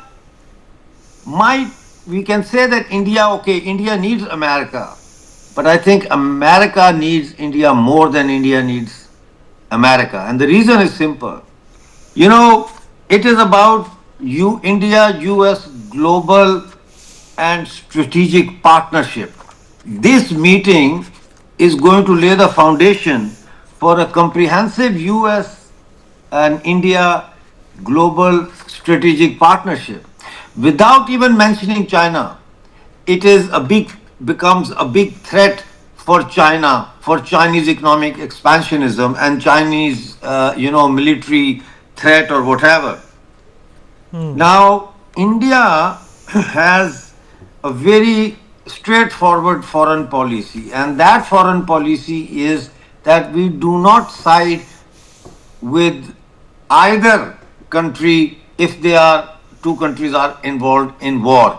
We try and pacify, we try and go in with a peace program that there should be peace, and we are basically a peace-loving country, peace-loving people, and that also was reflected when Modi ji met Putin few years ago, and he patted on Putin's shoulder and said, "Ye time jang ka nahi hai. This is not the time for wars." This is a post-new liberal, post-globalization era that we are in. You're absolutely right. So and you've brought in some important points. I'm going to, in fact, thank you. Pick on Pramit Pal Chaudhary's brains on this. Mr. Chaudhary, are these economies similar in nature? America wants to be great again. India wants to be great. Perhaps emulate a lot of standards which are socio-economic in nature when it comes to the Americans. And that's exactly the reason why this friendship has blossomed over the last few years, especially under Donald Trump. And once again, Donald Trump is back, and India has been very, very dexterous in terms of navigating all, impediments, for the lack of a better word, that Donald Trump has thrown towards the world, not specifically towards India. So let's understand what Trump is about. This Trump administration, unlike the first one, will be, if you wish, an unfettered Trump administration. The previous one, a lot of what Trump believed in or what he wanted to do was, should we say, diluted, because he didn't actually didn't expect to be president, didn't know how to run the White House, and had built an administration that largely consisted of traditional Republicans rather than, should we say, MAGA people who shared his point of view. This is not the case in this administration. So we will see a much more undiluted Trump administration. Now, Trump is interesting because if you look at everything he's said since the 1980s onward, he's been remarkably consistent, which his view is that he's in many ways an isolationist American. He's a pre-World War I American, if you wish. He's a mercantilist in his economic thinking. He sees America's global commitments, whether it's strategic alliances, military alliances, its upholding of the international trading system, and its openness to free trade and so on, as essentially negatives, that they have bled America dry, all of these policies. So he wants to reverse them. So he doesn't actually care, for example, and I think this is very striking for an American president in the post-war period, he doesn't care whether you're an American ally. That your American treaty ally is almost irrelevant to him. So he's bashed Denmark, he's gone after Canada, he's gone after Panama, he's gone after countries that are actually very dedicated friends of the United States, in many ways the closest friends of America in the post-war period. If Trump doesn't care, for him an ally is fundamentally a parasite, and so he hits out at them. So that's on the military side. But he also then complains, and has bitterly complained, about countries that run trade surpluses with the United States. And he's gone up a hit list of 10 such countries that top the list. India is number 10 on that list. We're not a big trade We don't run a major trade surplus, about $40 billion in the last calendar year. Not great, but still something that bothers him, and he wants to correct that. Mitigating that, however, is that he seems to have a good relationship with Modi. He sees Modi and himself and other right-wing leaders as part of some sort of global trend. If you look at the people he invited to his inauguration, Milei of Argentina, Meloni of Italy, Duterte of El Salvador, people who don't actually make much sense, but the only thing is that they're part of a right-wing milieu that Trump sees himself as part of a sort of leader of a populist right-wing movement globally. So that is a positive. He wants us to buy more defense weapons. He said that when he and Modi had their phone call, and said, look, I want you to buy more American weapons. From my understanding, his real target is the next MMRCA, the next medium multi-role combat aircraft contract that India hopes to float in the next year or so. And though there are 3 American fighters in the reckoning, I think Trump will push very hard that India commit itself to buying American. He has, as others have mentioned, he has a problem not with the BRICS per se, he has a problem with the BRICS currency. And also the concept of de-dollarization. Also the concept of de-dollarization. Exactly, because the yeah. BRICS currency, in his view, would be to promote with the end of the dollar. But keep in mind that India and Brazil, among the 5 original BRICS countries, they voted against the BRICS currency in the last 2 summits. China is the biggest proponent of this, and both India and Brazil have made it very clear they do not support a BRICS currency because they fear that would be dominated by China. India has publicly said it has no issues with the continuing dollarization of the world economy, especially if the only alternative is the renminbi, which for obviously India would be unacceptable. So in those areas, I think are mitigating circumstances. We have made it clear we have no problems taking back illegal migrants, as others have mentioned. We only want them to be, that there should be a process by which they be returned, and preferably one in which we can ensure that the circumstances of their return are more civilized, if you wish. But there will be a continuing problem, which is that one, Trump will also push, and will give India this will be very difficult for India, because this goes to what you were mentioning earlier, that there is a contradiction between Make in India and America First.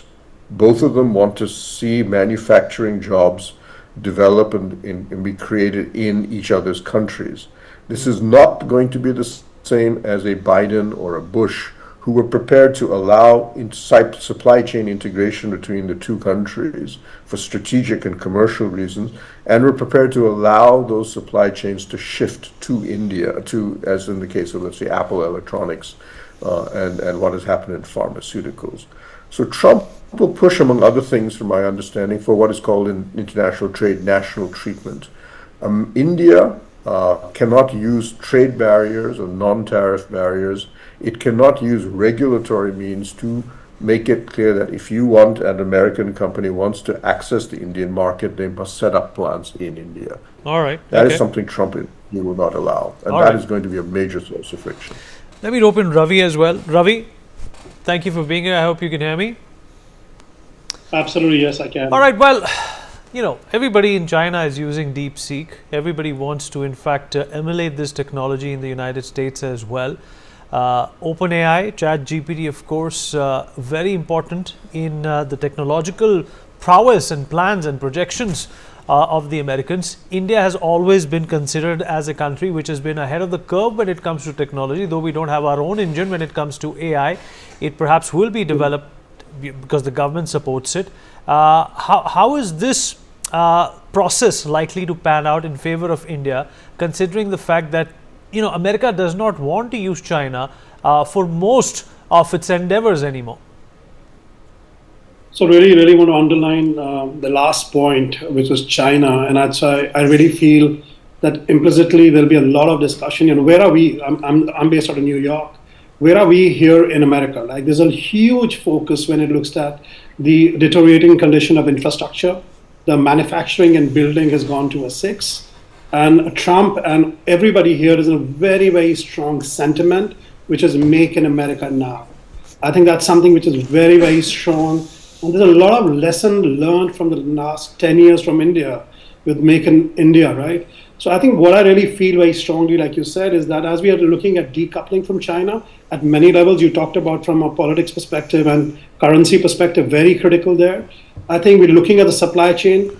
So I think with the AI-driven fifth industrial revolution, I do a lot of work on AI in food, AI in manufacturing, AI in factory GPT, for example. So the where I really feel the focus will be that there will be a strong coming together of India and USA on the manufacturing bit, because I think that you definitely need in the next 10 to 20 years, not just for India or USA, but definitely for the world.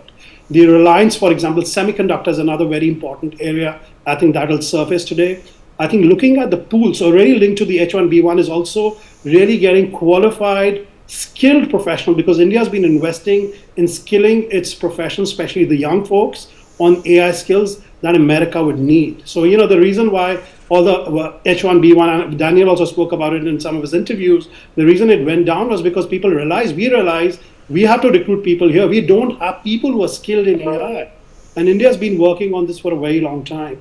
I think where India gains is really from that you see the conversation between Satya Nadella, Sundar Pichai, or Arnav and others on India now very clearly with the Minister Ashwini saying that we need to build our own model. I think that's where you need to see, especially from a data security perspective. And I think the reason, I was on LinkedIn, I tweeted also about that, yes, DeepSeek is great, but where is your data? Ultimately, it's all about data. Every single model, you need to make sure that data that US is holding, America is holding, the data centers have to be reliable and are secure. I think that's where the future will be. So I think one critical piece will be learning from India on various aspects of manufacturing, its skilling of professionals and what can really happen. Because some of the universities here that we work with, I can't name the universities, there's no skilling on AI happening.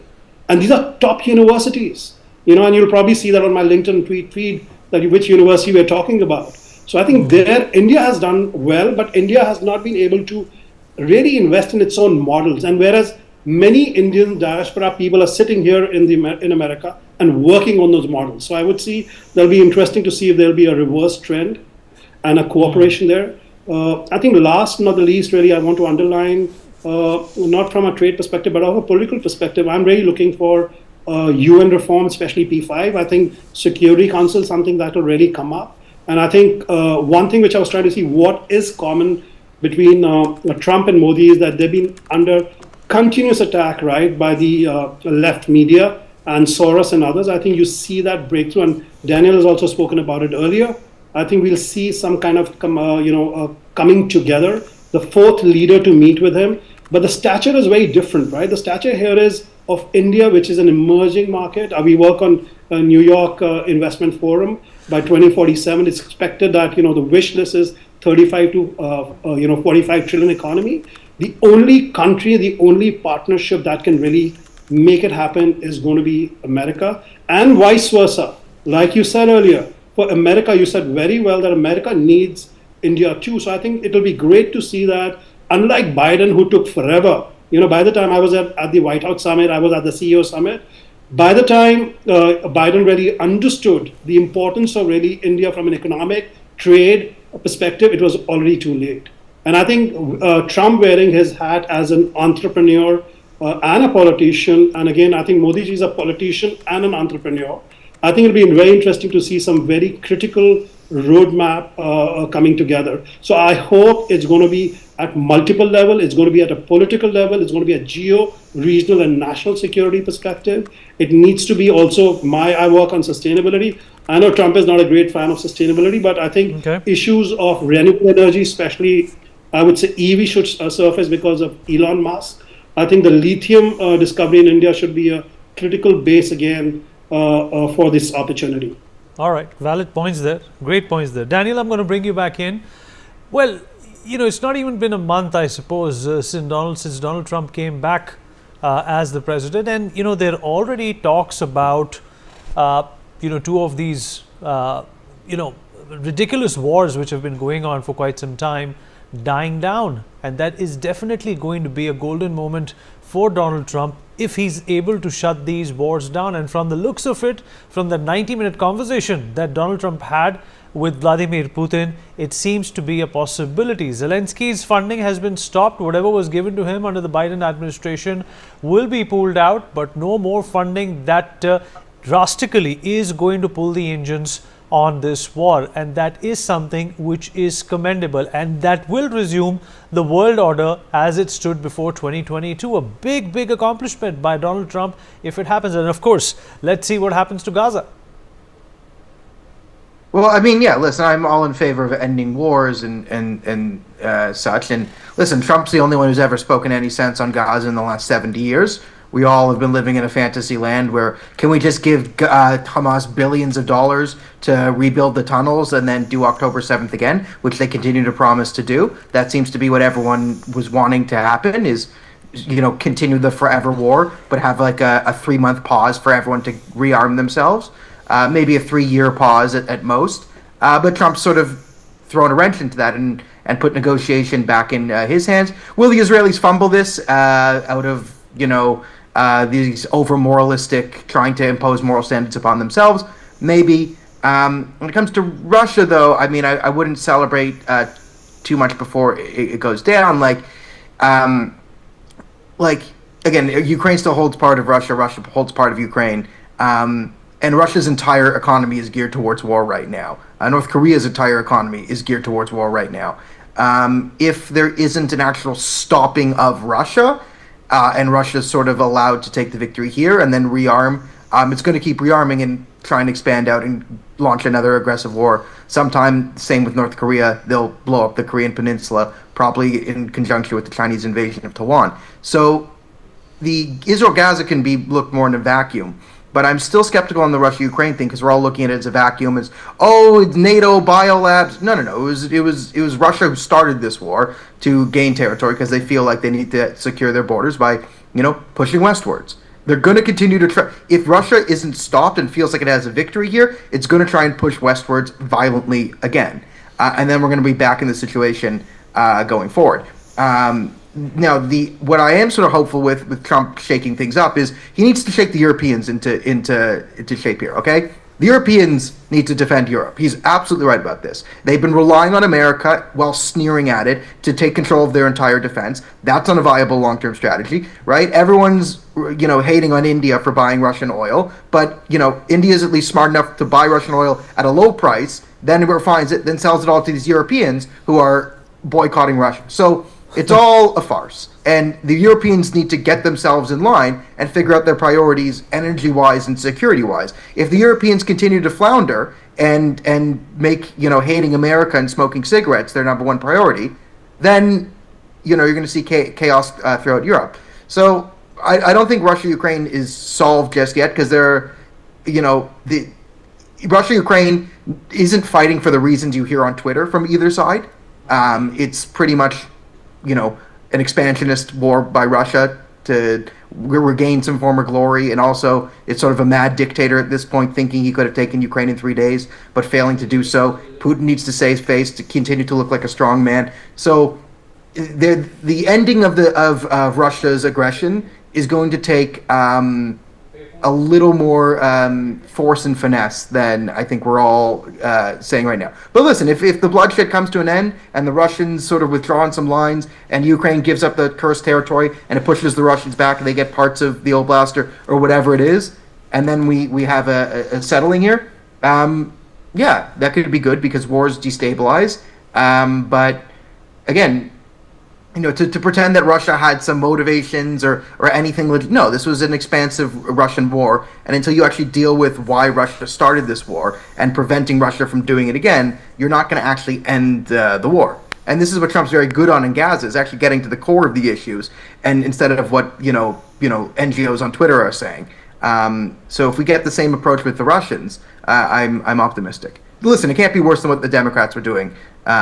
This war of half measures on both sides. Half measures never fix anything. So Trump at least has the willingness to go full one way or the other. and the unpredictability to solve this. And that's what you actually do need to fix a war. So I'm not going to celebrate before the Russia-Ukraine war is over. There still needs to be a ton more to do there, but I'm more hopeful post-Trump election that it can come to an end sooner rather than later. Right. General Asthana, quick point from you, sir, before we in fact get into a very short break.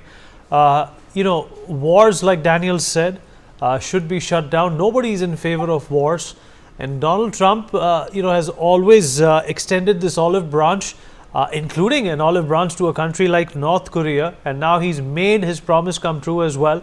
He's halfway there when it comes to shutting down these wars, which will definitely benefit the American coffers as well. How is it likely to benefit India as well, in your opinion?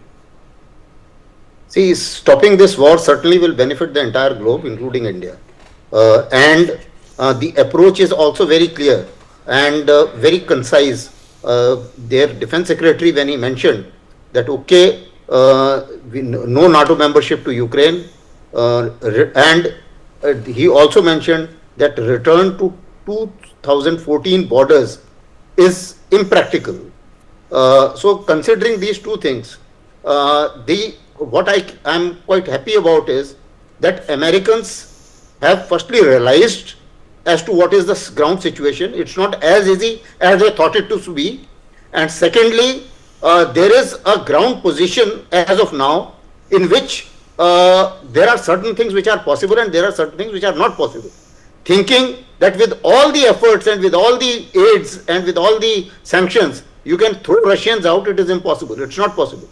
So this has been realized, and he said so in no uncertain terms. So also, he has also brought out certain other ideas. So those ideas could be workable. As of now, what is being said about the peacekeeping forces coming from Europe, I don't think Russia will accept. So I agree with Daniel there that it is too premature to accept that perhaps there will be peace so easily.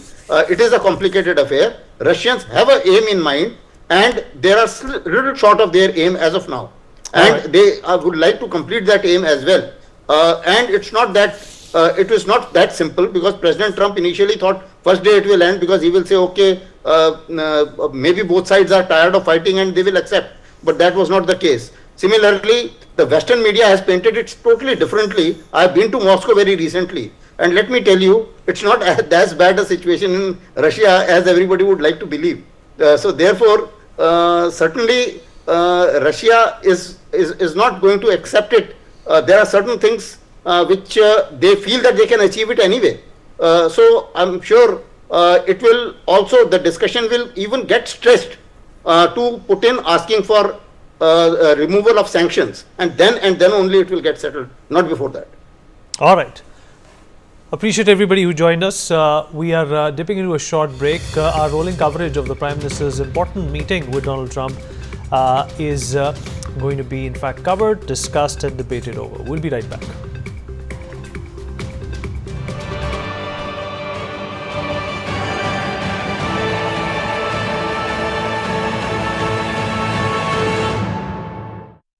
of 2,52,000 crore. Middle class को तो tax मुक्ति कर दी. Biggest relief as far as income tax concession is concerned. A very major bonanza for the middle class. State governments are now being offered 1.5 lakh crore of interest-free loans. You're bringing in a new income tax bill, which is wonderful, and we're looking forward to that. The biggest boost this budget has given is perhaps to the middle class. More important is the implementation, the serious implementation on ground now. It's a well-rounded budget, while the social sector and the growth being the major focus.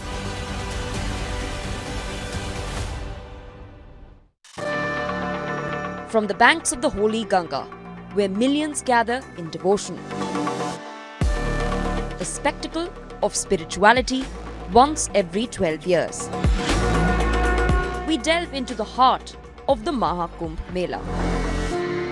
Hi, I am Arzu Seth reporting from Kumbh in Prayagraj, the world's largest public gathering and collective act of faith. Watch the rituals, the celebrations, the profound devotion. Real-time updates This is the first time when the robotic fire tenders will be used. In-depth reports. Thousands of police personnel are also sitting here taking the instructions that what needs to be done. An expert analysis. We are in the war room where the preparations are being checked. Only on NewsX.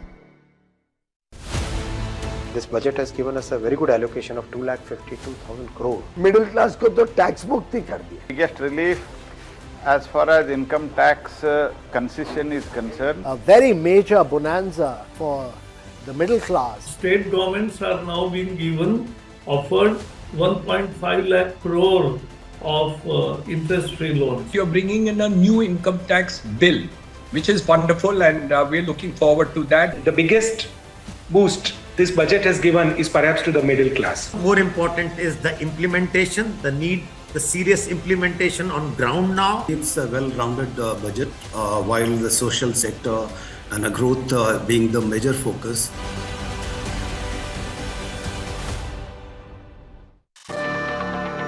From the banks of the holy Ganga, where millions gather in devotion. A spectacle of spirituality once every 12 years. We delve into the heart of the Mahakumbh Mela. Hi, I am Arzu Seth reporting from Kumbh in Prayagraj, the world's largest public gathering and collective act of faith. Watch the rituals, the celebrations, the profound devotion. Real-time updates. This is the first time when the robotic fire tenders will be used. In-depth reports. Thousands of police personnel are also sitting here taking the instructions that what needs to be done. An expert analysis. We are in the war room where the preparations are being checked. Only on NewsX. Co-powered by PolicyBazaar.com. Her family होगी insured.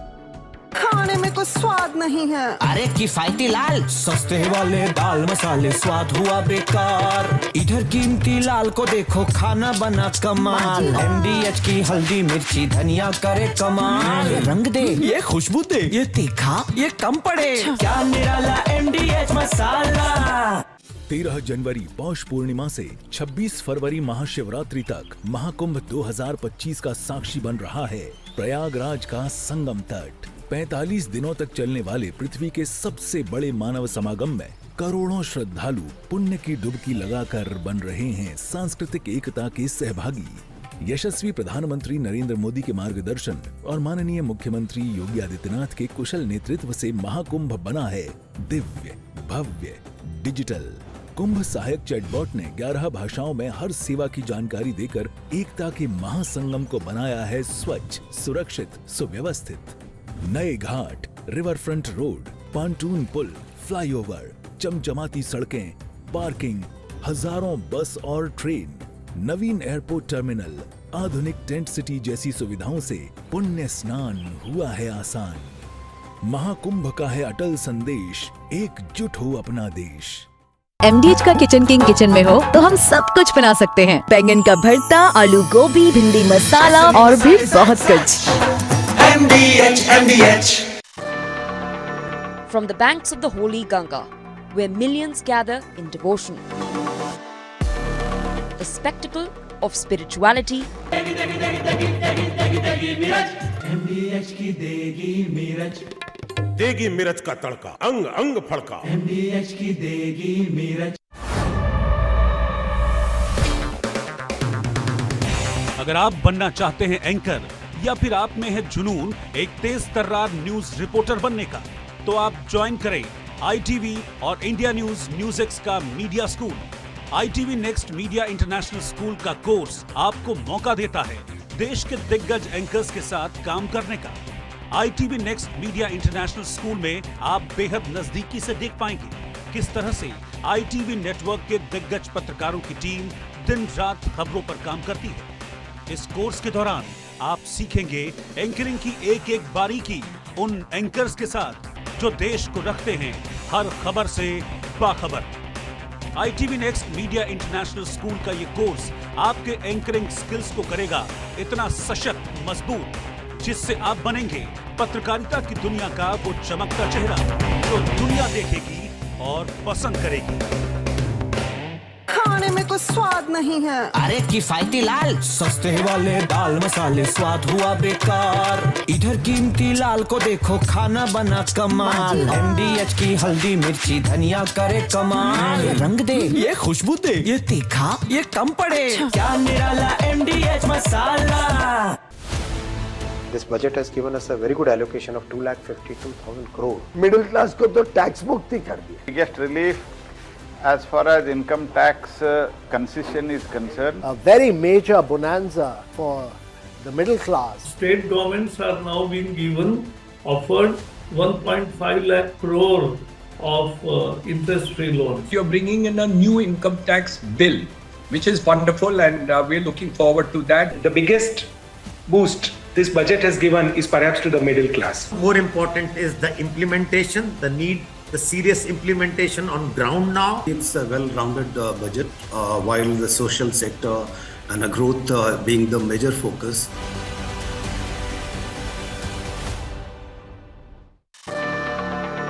From the banks of the holy Ganga, where millions gather in devotion, the spectacle of spirituality.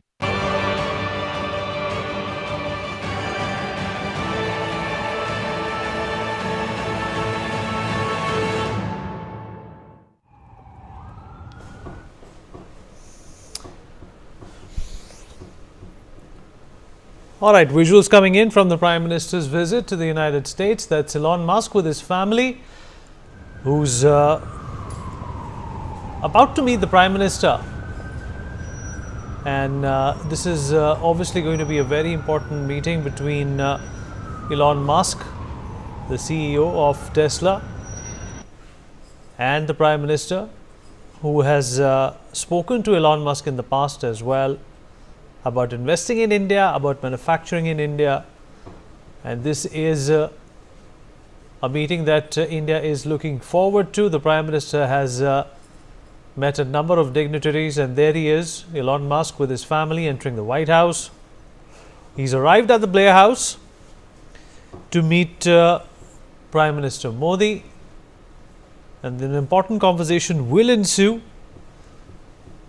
on the back of the Prime Minister's meeting with a host of other important members of the American administration. Let's talk about this. On our show at this point in time is Ambassador Manju Seth, former diplomat, Group Captain V.N. Jha, defense expert, with us on the show.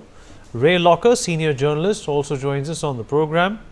Professor Rohan Gunaratna, Middle East affairs expert, joins us on the show as well. Mr. Alok Mehta, editorial director of India-U.S, with us on the show as well. Thank you everyone for being a part of this conversation at this particular hour. Ambassador Manju Seth, I'll begin with you, ma'am. What significance does this trip hold for you? You know, this is obviously a new America in ways, a new America in terms of its outlook. It's an America that's looking out for itself. It's cutting down on all extravagant expenses that it thought it has made over the past few years, and Donald Trump is leading that. He's exemplified what he said by deporting a number of illegal immigrants, and some of them happen to be Indians as well. What do you think is going to come out of this bilateral? Said the optics haven't been great, especially during the deportation of illegal Indians back to India.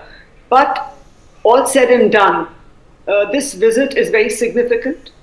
And both America and India understand the importance of this partnership and this relationship. And it is a strategic partnership, and it's a global strategic partnership in the sense that it encompasses many elements of interest to both sides. And the main thing being that yes, tariffs are being talked, and he's just, I think, implementing whatever he said as part of his campaign.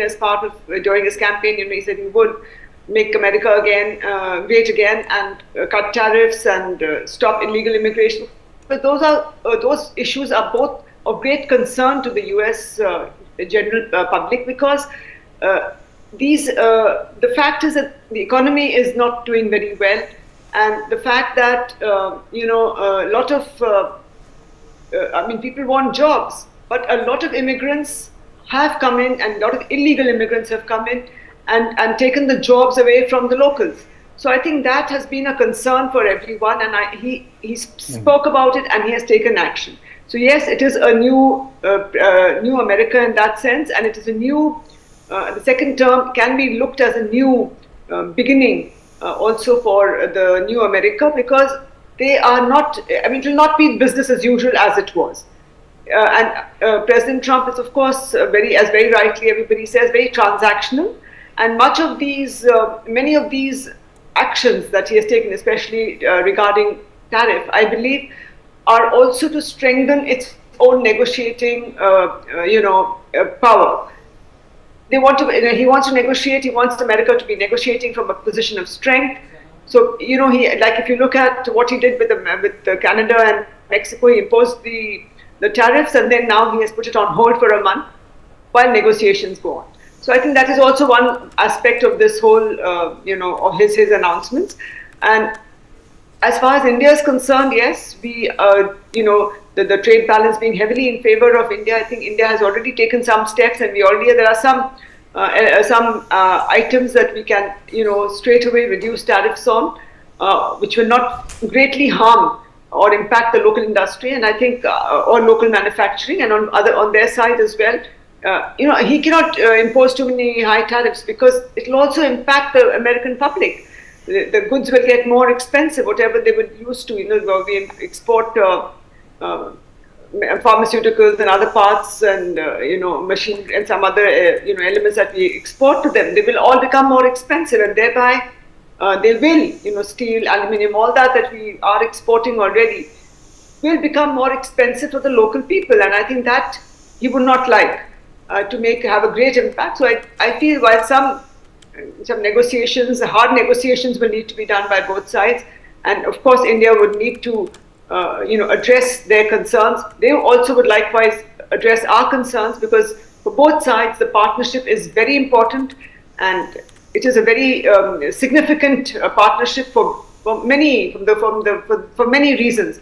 I think, given the geopolitical situation that has evolved across the world.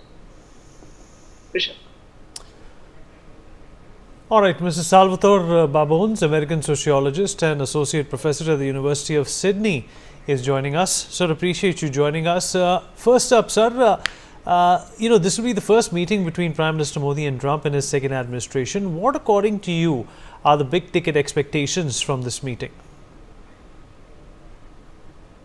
The biggest expectation is that there will be a reciprocal invitation back to India. I would be shocked if there's not an invitation for Trump to come visit India, and that's likely to be the biggest outcome of this meeting. I mean, everyone's talking about trade and tariffs, but the fact is that U.S.-India trade is not that large.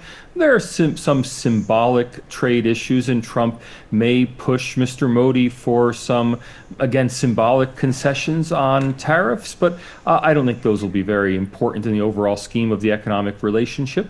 Similarly, the defense relationship is unlikely to be affected by a single meeting. There will certainly be a reaffirmation of the defense relationship.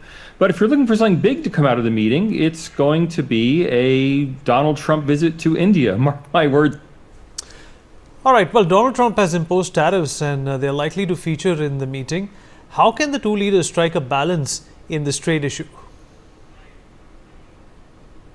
Trade with India simply is not a major issue in the United States. Immigration is actually a bigger issue, and that's much more difficult to solve because within the Trump coalition, there are people like Elon Musk and the other tech billionaires who very much want increased Indian access to the U.S. labor market, while there are economic nationalists who want to see lower levels of foreigners working in the United States. So that's likely to be the most contentious issue.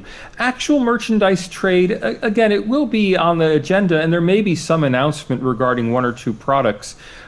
But really, the U.S.-India trade is scattered among hundreds of categories. There are no big-ticket items. There are some sensitive agricultural issues that are sensitive in both the U.S. and India, and there may be some announcement on one or two of those. But whatever it is, it really won't be an economically important takeaway. Immigration, investment, the defense relationship, these are really much more important for the future of U.S.-India relations. All right, Donald Trump has spoken to both Zelensky and Putin in his push to restore peace. What role can Prime Minister Modi and India play to help out his push? Mr. Modi may be able to convince Donald Trump that India can play a role.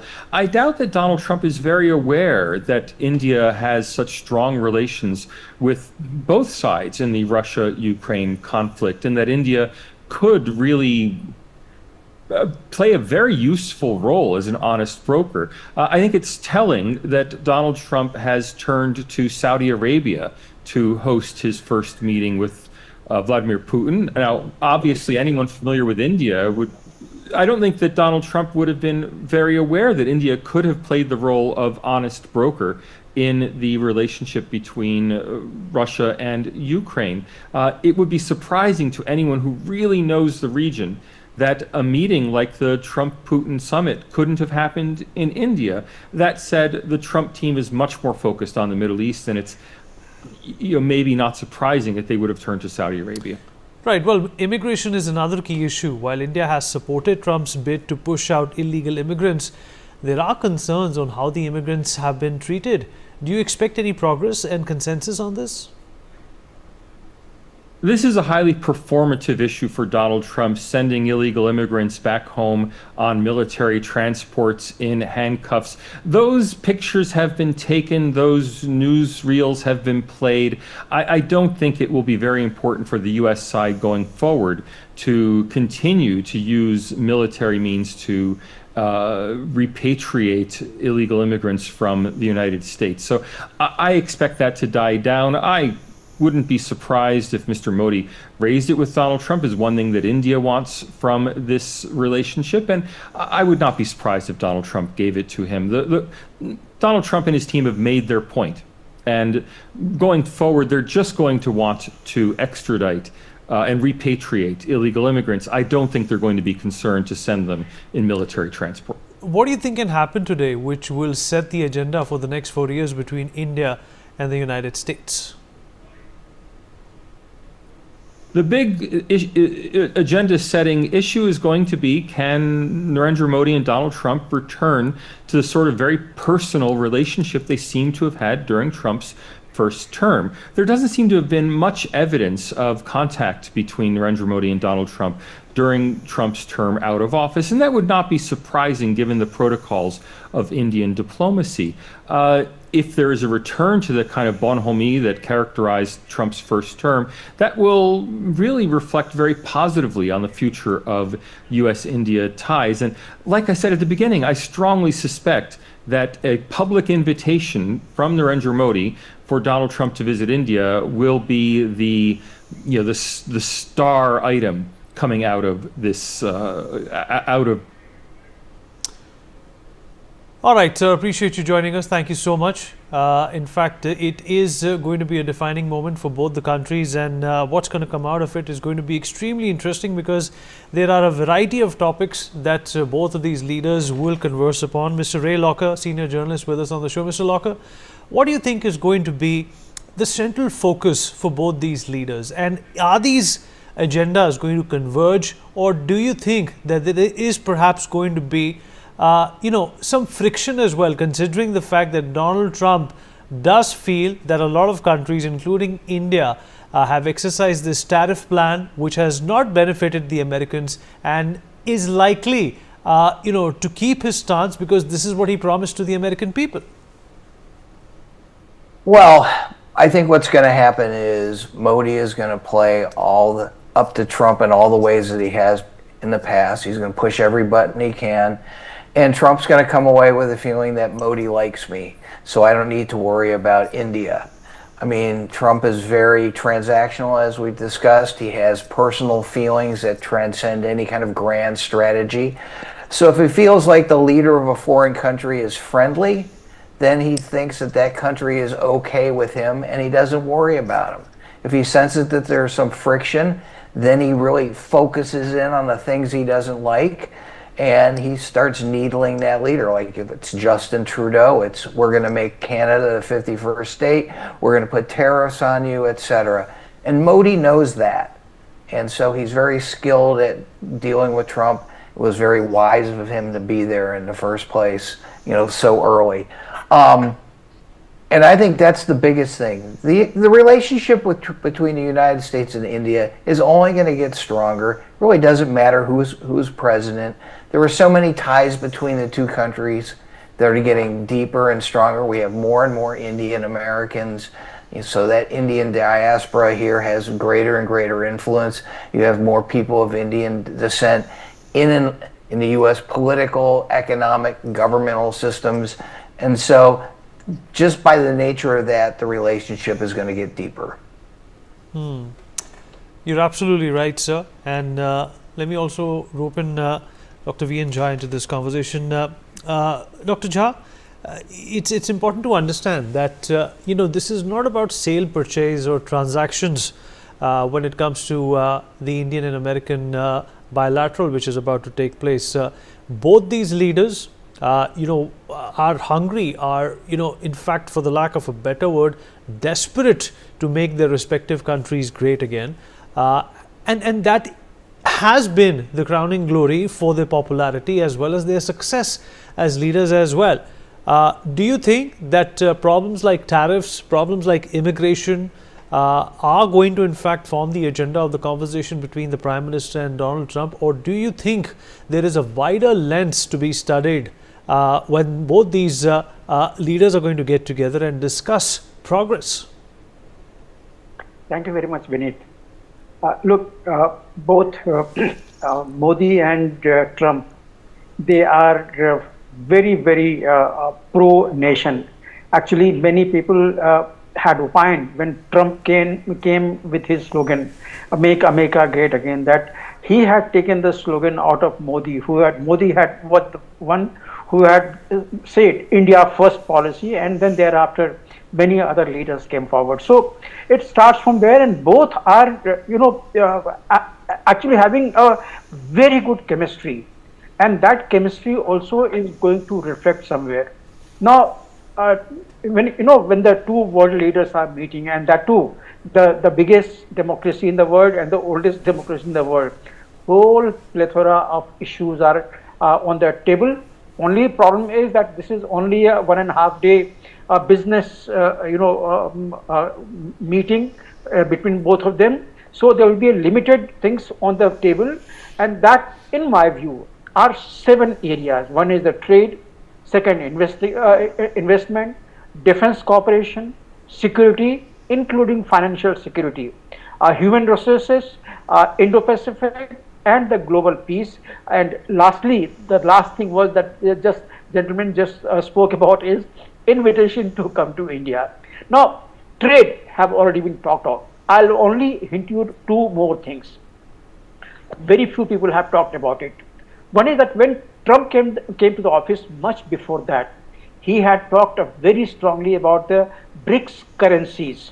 BRICS transaction is in the respective currencies, Indian currencies, Russian currency, Chinese currency. Trump had said very clearly that I want this to change. I want this to happen in the dollars, which I don't think many of the leaders of the BRICS country are keen for it, and it is unlikely to happen. So that is one.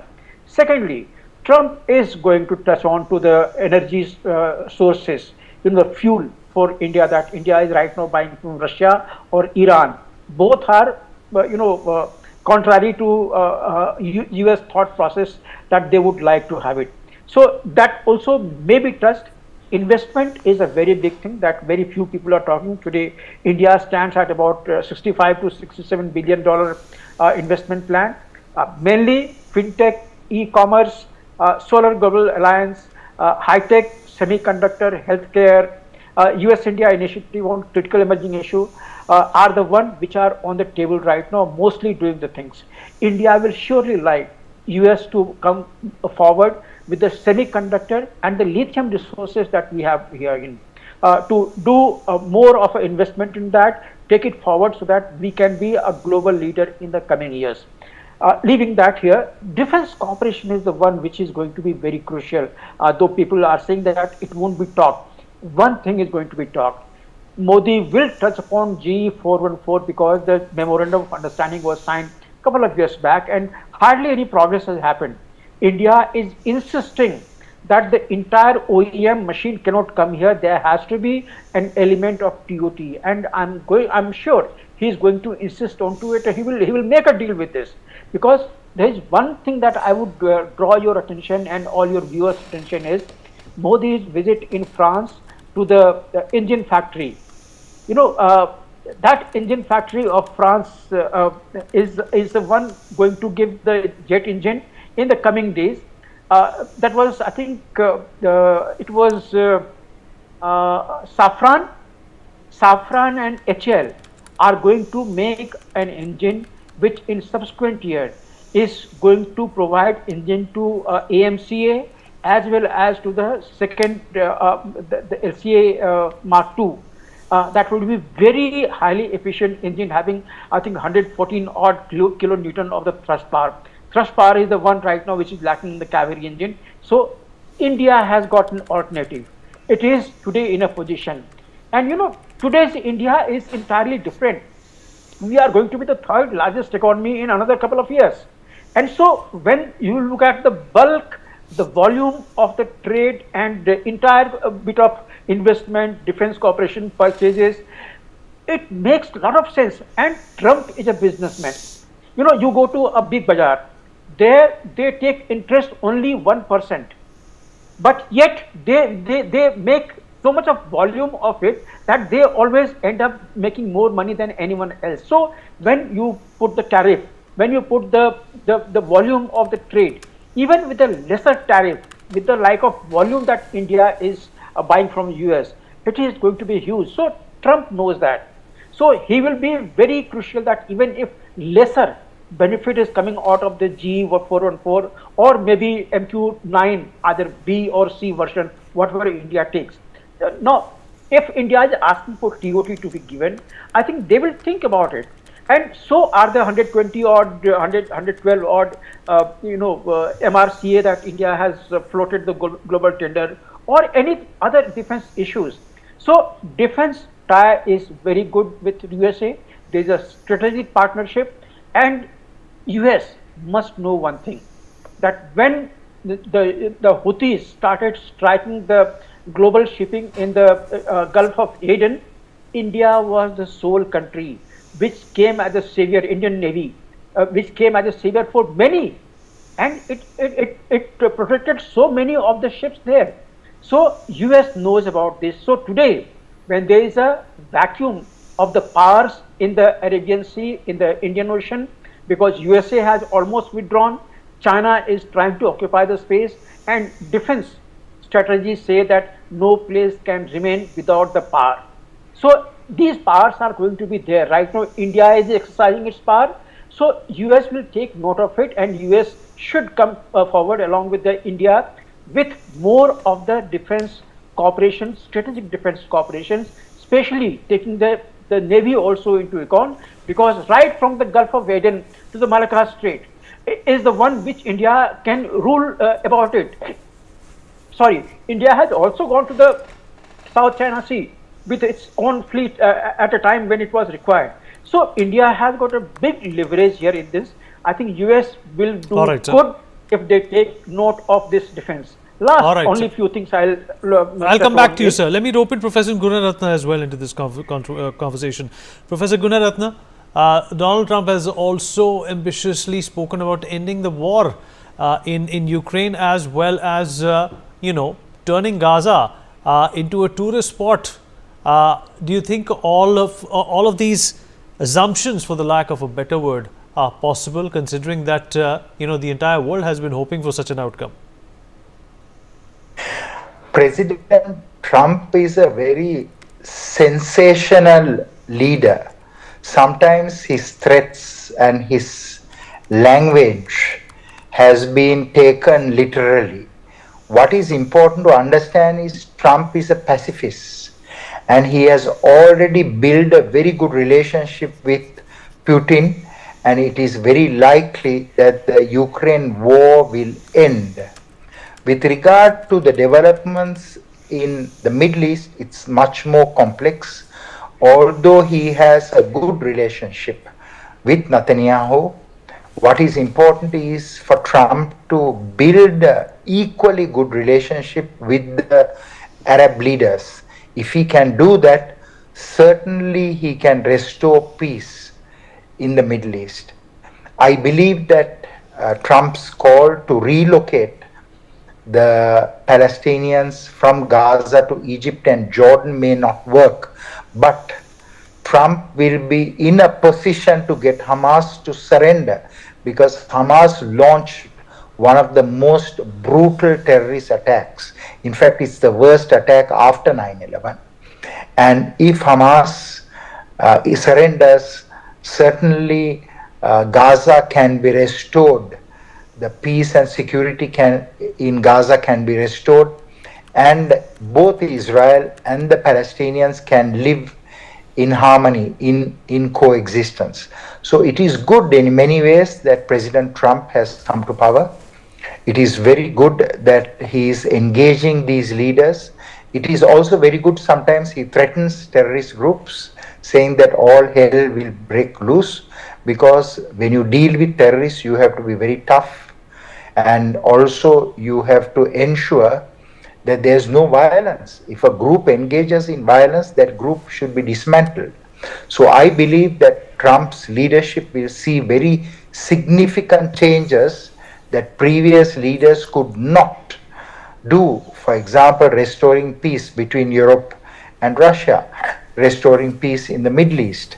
So the Indian partnership with the United States is equally important. India can play a more global role than the typical regional role it has played in the past. All right, valid point, sir. Mr. Alok Mehta, your expectations, sir, of this meeting, besides all the posturing and all the jingoism that we have seen, do you think that India and the United States are set out for a course which is going to define both the nations, in a multiple number of ways over the next 4 to 5 years?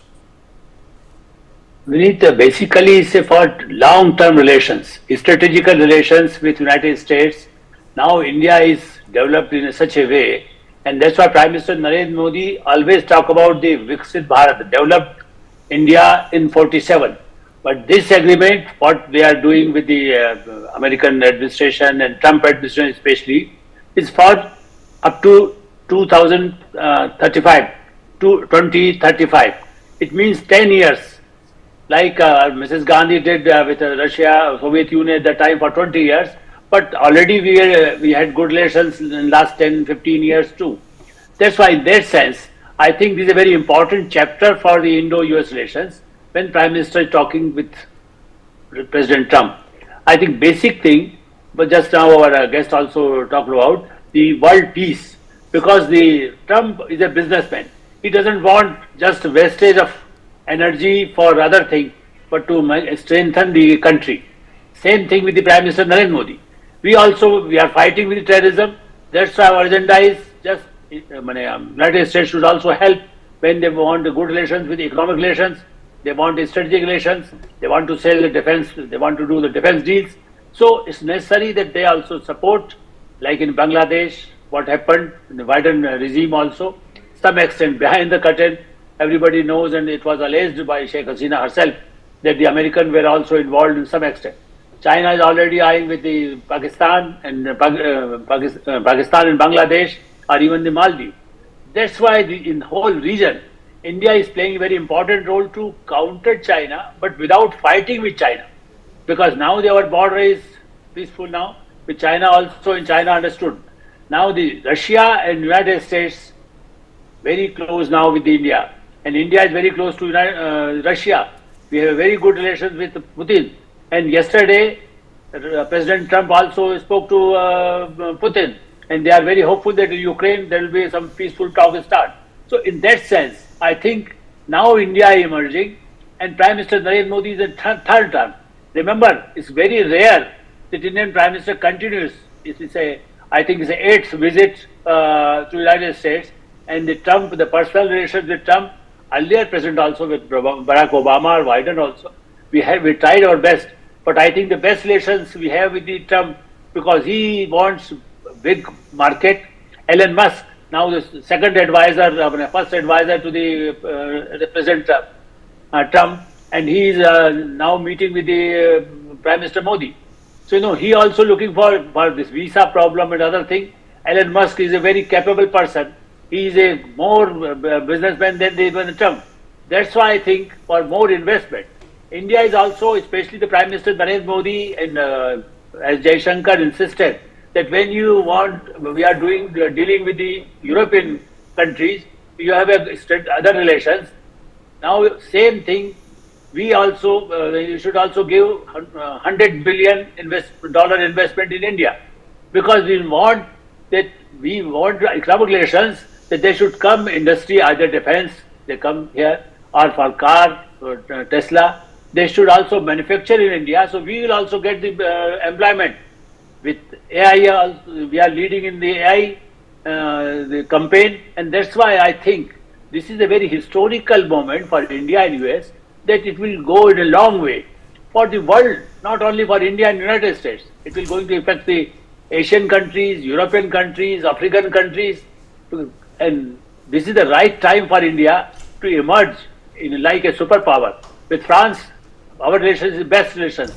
You see, in every crisis, France was our partner in nuclear energy. We are also talking for nuclear plants with France, and we are also talking with the United States. Trump also wants that we should be, since Manmohan Singh days, they were also trying to sell their nuclear plants. Now we have to choose from United States or the France. They are both competitors. So I think this kind of relations, and especially for the South China, we also want to strengthen our Navy. So Scorpio from France, and some helicopter also from France, and the same thing, the jet from United States. So we are in a negotiating position. We are not just begging or asking. Even we are strengthening the United States economic power also, because when we have a good relations in comparison to China, they want to decrease relations in trade relations with China. Even President Trump also wants a normal relation with China, because he doesn't want to fight. He thinks that if you do waste your time, only the problem is Iran. Still, the Trump has some reservation with Iran, and we also have a good relation with Iran. So, like Russia, we have to balance, and I think Trump will also give some indication for our fuel, our oil, major importer we are from, but United States can't help because they have no control on the private companies. But in Russia, they can give some rate or some change with the Indian capacity, or even the Gulf countries also we can bargain. But the problem is, with Iran also, earlier also, is a good fuel supplier for us. That's why, on this sense, I think that Trump also knows how our limitations are our demand, especially to counter, especially in the Kashmir region. Last point about it, Pakistan occupied Kashmir. Since then, they are just sending terrorists and all. So like in Israel, what they did, if needed, then certainly India will not, India will give a fight and give an answer to Pakistan. This is the right signal, right time. All right, valid points, Mr. Locker. Do you really think that Donald Trump, wants to? All right, we're getting some live visuals as well. You can see images coming in of Elon Musk with the Prime Minister. In those shots, we could see that Elon Musk has gifted or presented something to the Prime Minister, a token of appreciation or a memento. And Elon Musk, the richest man in the world, in conversation with the Indian Prime Minister. You can see his kids also right there in this frame. In fact, that popular video on social media where Elon Musk is inside the Oval Office with Donald Trump. You can see his son also besides him. The Prime Minister and Elon Musk engaged in a very animated conversation at this point in time. The Prime Minister flanked by the Indian contingent, and Elon Musk with his family in the Blair House. Let me open Mr. Ray Locker, senior journalist, once again into this conversation. Well, Mr. Locker, Elon Musk is investing everywhere, and he wants to, in fact, help out the government. He wants to improve government efficiency. He wants to cut down costs, but he also wants to leverage technology. And India, obviously, is a place of interest for Elon Musk as well. Consider what we have done with our space programs, what ISRO has done by landing on the south side of the moon. There are obviously, spaces where both these countries can work together. Do you think Elon Musk and his passion for space can be a reason for a deep partnership in this segment? Well, I think if he wants to, he can help India in that regard. I will take issue with your comment that he wants to help the United States government streamline efficiency or whatever. He's doing whatever he wants to help himself. He's a walking one-man conflict of interest. The world's richest man has no business in the Oval Office conducting business on behalf of the United States government. He's not an elected official. He has legitimate interests here and they should be listened to, but he's actually the one who's often calling the shots. He has an unelected group of teenagers and 20-somethings running around in government agencies telling them to shut down parts of the government. That's not his job. That's the job of the president and the U.S. Congress to decide how money is spent and how people get hired. And so you have this guy running amok, injecting himself into all these different things, getting the government to buy $400 million worth of his worthless cyber trucks. He has interests, and if he can help India, and India is willing to deal with all the strings that come with dealing with Elon Musk, then more power to India if it can get something out of the bargain. But I would be very reluctant to cede control over any of my government interests to Elon Musk and his various business interests. In fact, Mr. Locker, Bernie Sanders, in fact, flagged this danger as well when he called that the American government should not be run by oligarchs, is the word that he used. But considering the fact that Elon Musk is getting so much importance, he's got a free pass to enter the White House, it's a distinct possibility that he is going to be shaping all kinds of policies. Yeah, it's a distinct possibility. It's not only a possibility, it's a probability. It's happening. He's in there. He spent $290 million on advertising to help Trump get elected last year. So he's basically bought the control of the U.S. government for $290 million. He's going in and he's telling Trump to do various things. Trump shrugs his shoulders and says it's okay.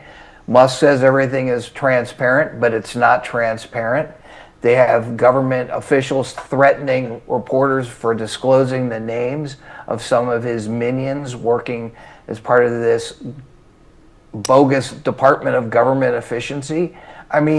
It's laughable. If there's anybody in the world who can cope with it, it's Narendra Modi. He knows how to deal with people like that. But it's dangerous, and it's not the way that things should be done in this country or in any country. We're supposed to be better than that. We're supposed to have the kind of processes and systems in place to prevent the world's richest man from using the U.S. government as his plaything. Mr. Locker, just for the sake of argument, similar accusations have also been made against Mr. George Soros, who's campaigned against India, who got the highest civilian award by none other than Joe Biden. What's the difference between these two, according to you? Have you ever seen George Soros in the White House, in the Oval Office, basically telling the President of the United States what to do? I've never seen any oligarch, any billionaire, doing what Elon Musk is doing. Right. So there's the big difference. George Soros does a lot of things. He's disrupted international currency markets over the last 30, 40 years. A lot of things I don't necessarily agree with. But his involvement in things related to government is much less than what Musk is doing now. And I'm sure if I went and cataloged everything that Soros has done, I would find many things objectionable. But he's certainly never injected himself in the operations of the U.S. government in a way that Musk has done. Musk is doing something that no one has ever done before, that no elected U.S. president has ever allowed to happen. Right, right. All right. Okay. Vinit, can I just... yes, yes, sir. Go on, sir. Please. Mr. Mehta, go on, sir.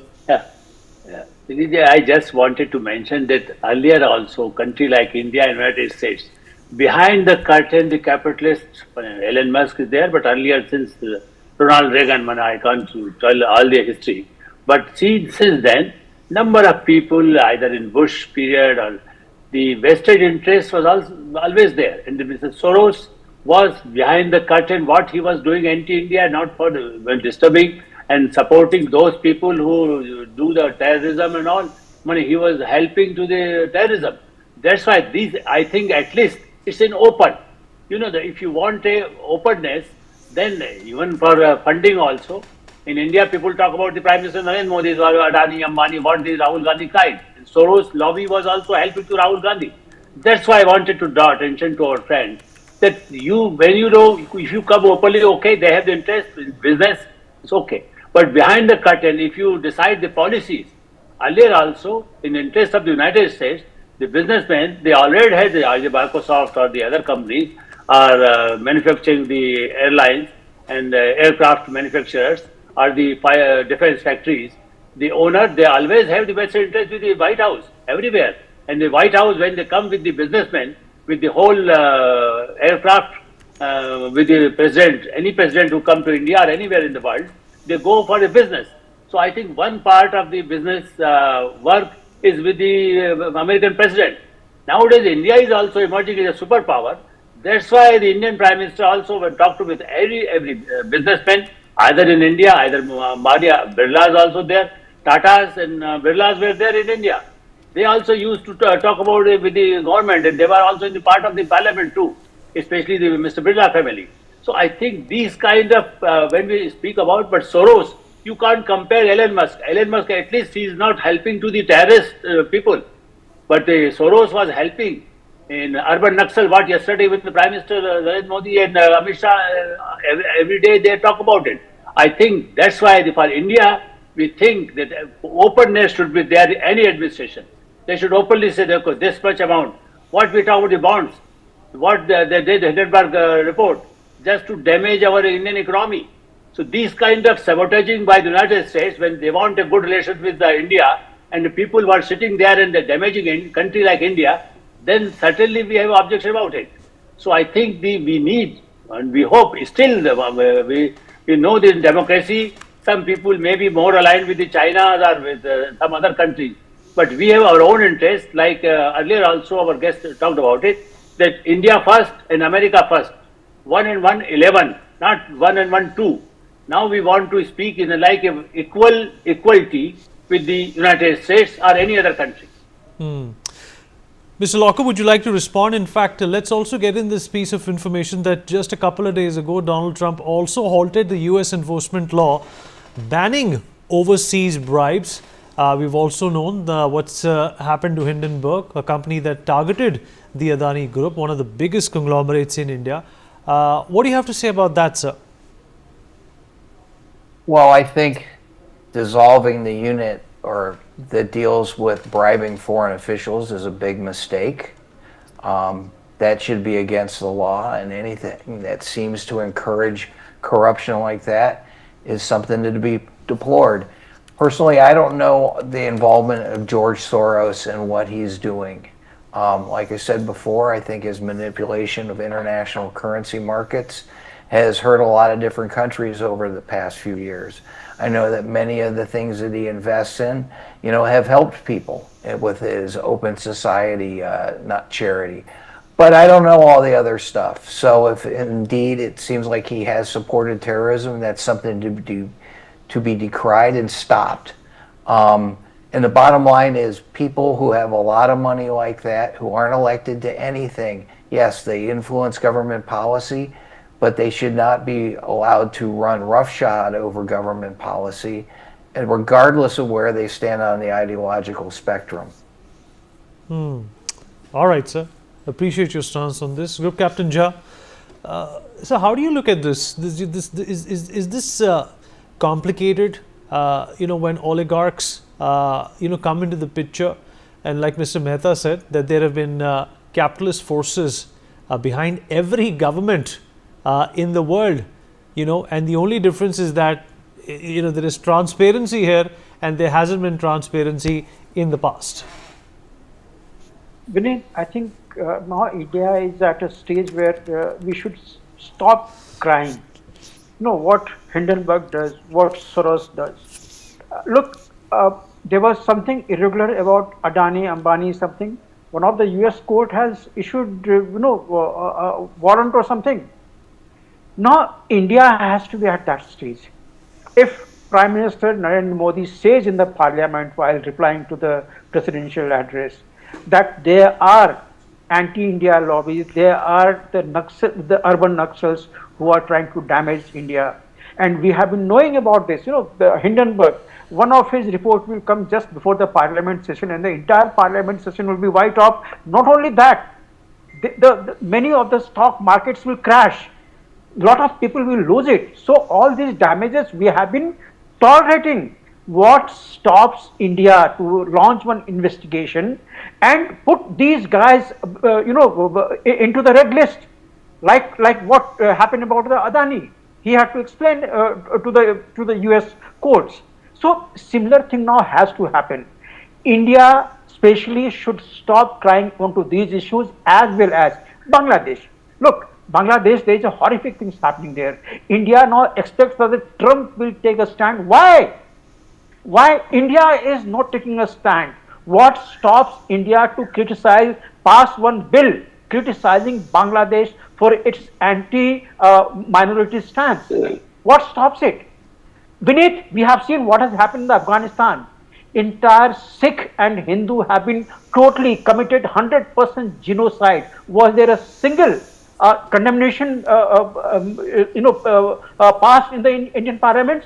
No. We keep on waiting for the UN to take up this, or United States to take up this. Why India cannot? Hamas is a dreaded terrorist organization. Has India banned Hamas? Has India proscribed Hamas? No. I think the time has come where India is in a place where it can take such actions. You should first set your own house in the order. You should have a voice. And then the world will start speaking that voice. That is what Trump is doing. Of course, we may not be able to compare India with USA right now at this juncture. But tomorrow, India is going to be third strongest economy. Thereafter, India looks at being the second most economy, and there is all possibility of there. So, I think on fewer things, India should now start taking a stand, including just now what we have talking of the Hindenburg or Soros or the Bangladesh Hindus' interest somewhere else. Pakistan, Hindus were 18% in 1947. Today they are less than 2%. And what is UN doing? UNSC doing? UNHRC doing? Nothing. Has USA done anything? No, because we have ourselves not done. The things have to start from our own house. So I think there is a need to do to this. But Vinit, just allow me another 30 seconds. Coming back to the Modi's visit to here. Look, Elon Musk has got a stake. He has been a good friend of Modi. He has been a good friend of India, because many of the Indian human resources, especially the engineers, tech guys, they are working there in USA in many of the arenas. Space is there. We already have one MOU signed with the NASA. That was, I think, 2 years back, into which the Indian scientist is going to the International Space Station right now, and they are also in the subsequent projects. India is already having a stake today in the space sector. There is no denial about it. India is looking for its own constellation of the satellites to provide internet to all parts of India. That is already on the table. ISRO is already working on to that. But in that meantime, in case if Elon Musk is able to provide, at the affordable rates, the internet to all parts of India, including, the far northeast or far in the Himalaya side, well, it is welcome there. And Indian defense sector today is the one which is looking for Atmanirbhar plan.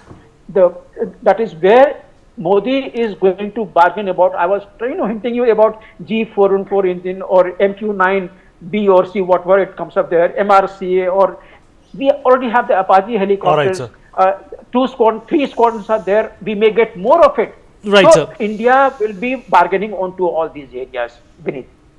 All right, we have a paucity of time as well.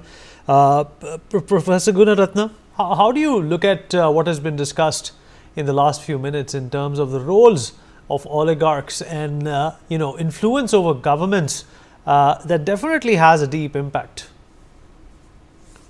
It is inevitable. The same way the Adnanis have influenced India, the Elon Musk has influenced the Americans, so have the Russian oligarchs. It is a part of doing business in the 21st century. I don't think we can move away from it. And I think that today when world leaders travel, they always take in their plane at least 50% of the delegation. The Ambanis don't have a free pass to enter the Prime Minister's house in India. The Ambanis are not part of any governmental organization to improve efficiency. The Ambanis never contributed $300 million towards Prime Minister Modi's campaign. So there's quite a difference here. Yes, but at the same time, today when the Indian government discuss business with foreign states, they would engage the Indian business community to play a very important role. Maybe not to the extent of what Trump has done with Elon Musk, but the private public sector partnership is a very important partnership. So if you look at even the investments that India wants to make in foreign countries, especially to thwart, say, Chinese influence, they have always invited the top Indian businessmen to assist India in that sense, but also for them to make money. So I think that we should not be too much worried about it unless they cross a certain. All right, sir. I appreciate your sentiment. In fact, more updates will continue to pour in as the Prime Minister gets ready to meet President Donald Trump in just a few hours. We're going to keep a close eye. We'll be here overnight to take you through this all-important discussion right here on NewsX. Time for us to dip into a very short break. Be right back.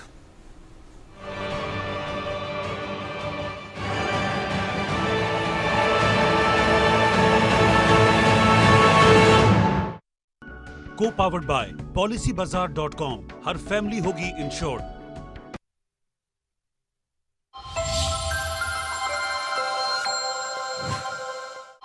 All right, we're starting with some breaking news coming in. President's rule has been imposed in Manipur. And according to a notification by the Ministry of Home Affairs, President's rule has been imposed in Manipur is what we are learning at this point in time. Nibir Deka, my colleague, is joining us on the broadcast.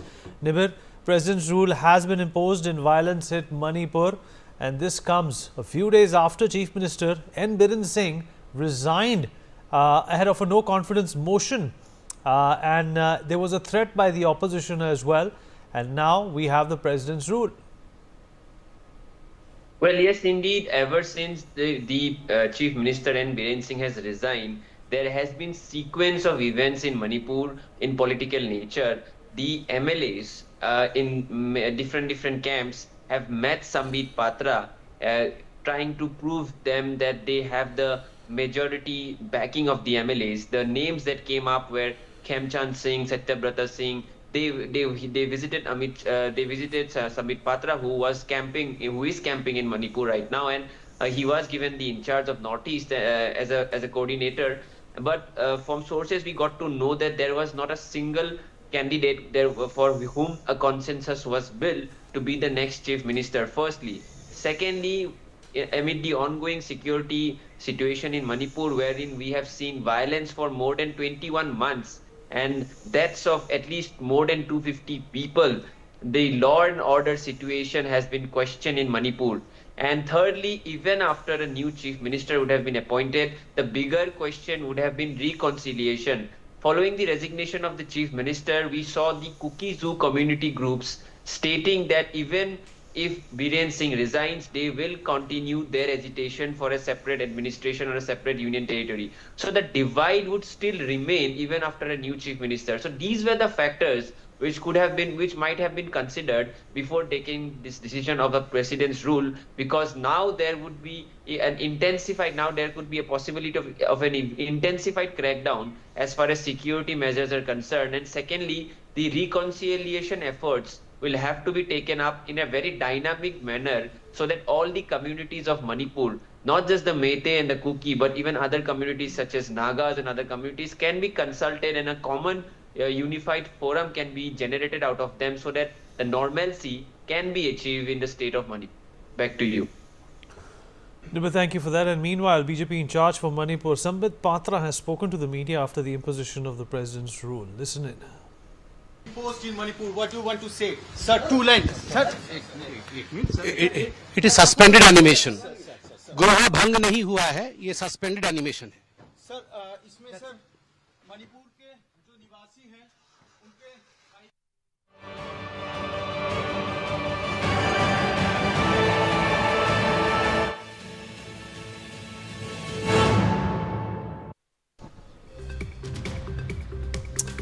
All right, well, we are all gearing up for that big bilateral meeting between the Prime Minister and United States President Donald J. Trump. Of course, what is going to be discussed, what is going to be achieved and concluded or negotiated is a mystery so far, but all we can do is come up with intelligent conjectures on the back of what has transpired in the last few days. We know that Donald Trump is intent on making America great again. We also know that Donald Trump is intent on imposing tariffs which are pretty high when it comes to the BRICS nation. He was upset that the de-dollarization concept was being considered by the BRICS nation. We are also aware that Donald Trump wants to stop the Ukraine-Russia war. He also wants to turn in Gaza into a tourist spot. So, of course, a lot of fiction which has been merged with reality. And the Prime Minister has, of course, as we know, landed in Washington, D.C. for this highly anticipated meeting with U.S. President Donald Trump. This meeting, which will be the first one between both the leaders, is expected to set the agenda for the next 4 years at least. Prime Minister Modi will also meet Tesla and SpaceX CEO Elon Musk, who was very impressed with the Prime Minister the last time they had this meeting. Vivek Ramaswamy, who was part of Doge and resigned later on, will also be meeting with the Prime Minister. Mike Waltz is also in queue. So what is it that makes this visit important for India?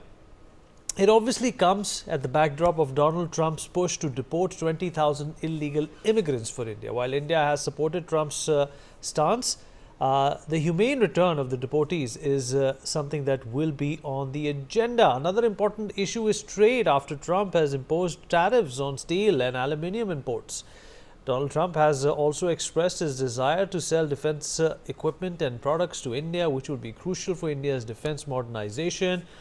And let's also not forget that this comes as Trump administration is cracking down on US aid and also on George Soros and his network. Before this visit, the Prime Minister had met with the Director of National Intelligence, Tulsi Gabbard, and US Vice President J.D. Vance and discussed investments in nuclear energy and also artificial intelligence. So what can be expected from this big meet? What is going to be the conclusion? Is India going to hold its own like we have done for so long, or are there going to be some pain points? That's exactly what we're going to discuss with our guests for the next few hours. We'll in fact will be running up to that important meeting, which is going to be happening early morning on the 14th of Feb.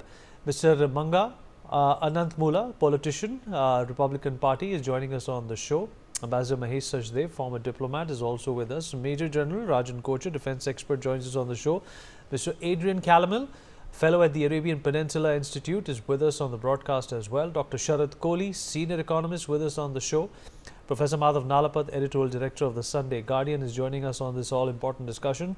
Anand Mittal, former director of Senator Mitch McConnell's office and former Capitol Hill staffer, is also joining us on the program. Thank you, gentlemen, for taking out the time. Professor Nalapat, sir, I'll begin with you. I want you to set the tone for what's about to happen in a few hours. Like I said in my opening monologue, sir, will India continue to hold its own? Something that we have done, something that we have become proficient in, and something that the world has acknowledged us for, that our diplomacy, could be friendly, yet it is independent. But Donald Trump has something else on the agenda. He's also, in fact, announced very, very recently that he is, in fact, going to be focusing on reciprocal tariffs, which are committed to make America great again. And of course, this is a trade war with a number of nations.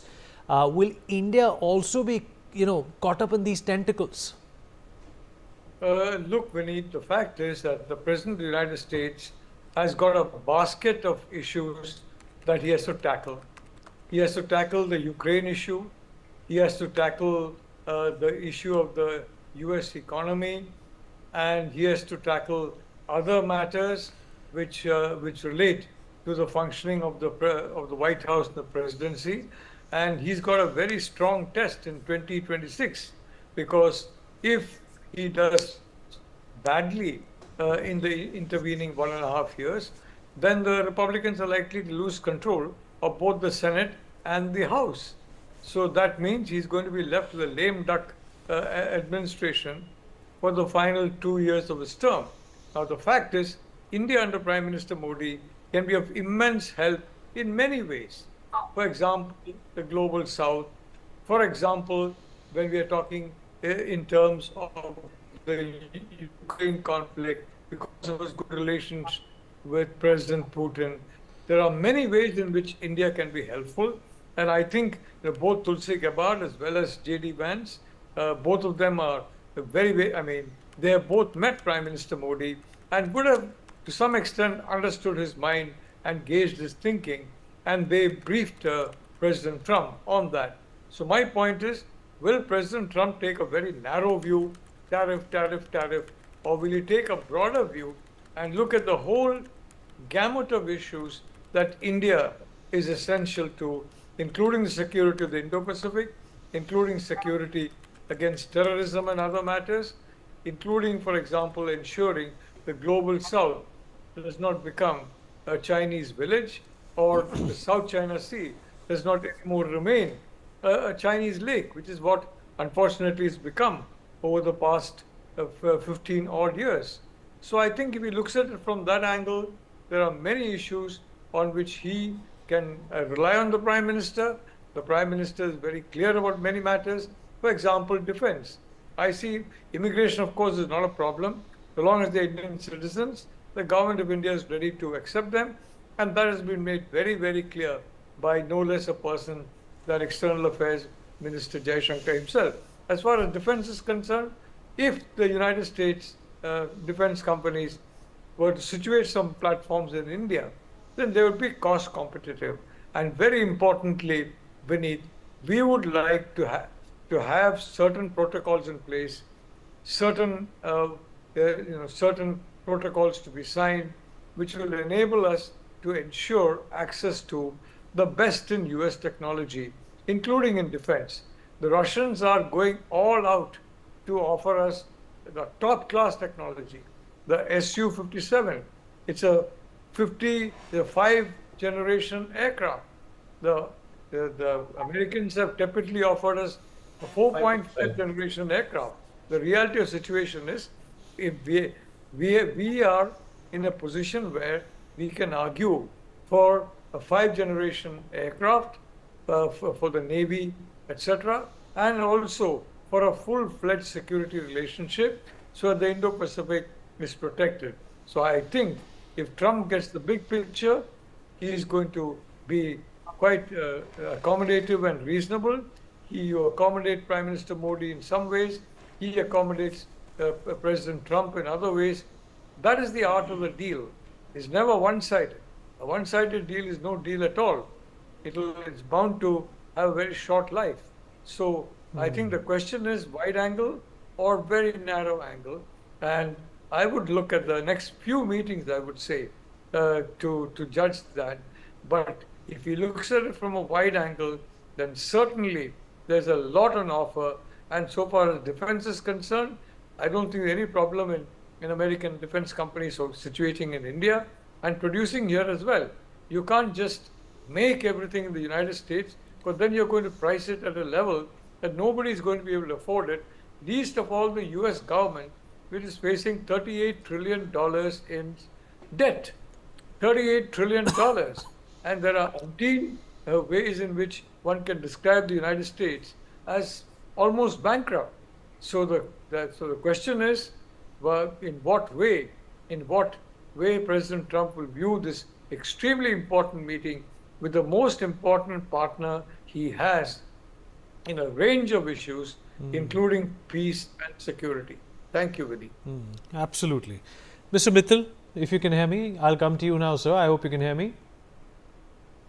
Yes, I can hear you. Thank you for having me on. All right. Well, taking a leaf out of what Professor Nalapat also said, that Donald Trump is not somebody who's going to have a tunnel vision when it comes to our relationship with the Americans. He's obviously going to keep his own interest, the interest of the American people in mind. Of course, he's swearing by making America great again. We saw Elon Musk and J.D. Vance with those oversized hats in the White House just a few days ago, re-emphasizing the fact that America is a priority. But, making America a priority does not mean that India should not be one. Do you concur, sir? Yes, that's true. I mean, the U.S.-India partnership, it's not an alliance, but it's a partnership that has endured over the years through multiple administrations. We've had some bumps during the Biden administration, understandably, with the various things, the Adani case, the Pannu case, and generally the fact that the Biden admin was more on the left and sort of did not like what they call the right-wing Indian government in general. But even then, there was a lot of friendship and amity. Prime Minister Modi was invited to an official state dinner. So I expect some of that amity to continue. Remember Howdy Modi from 2019, welcome Trump in Namaste Trump in 2020. So I expect a repeat of those kinds of shows of friendship and unity. I think on the tariff issue, it's going to be a continued bumpy road, but I think an accommodation is much more likely between India and the United States than other countries. Trump is not going to like BRICS because BRICS is really China. BRICS is really about those China and Russia, and so those are not friendly and favorable conditions for America when it comes to making America great again. Same thing with the BRICS currency. I don't think India is going to accept the BRICS currency either, honestly, because that's going to be something dominated by China.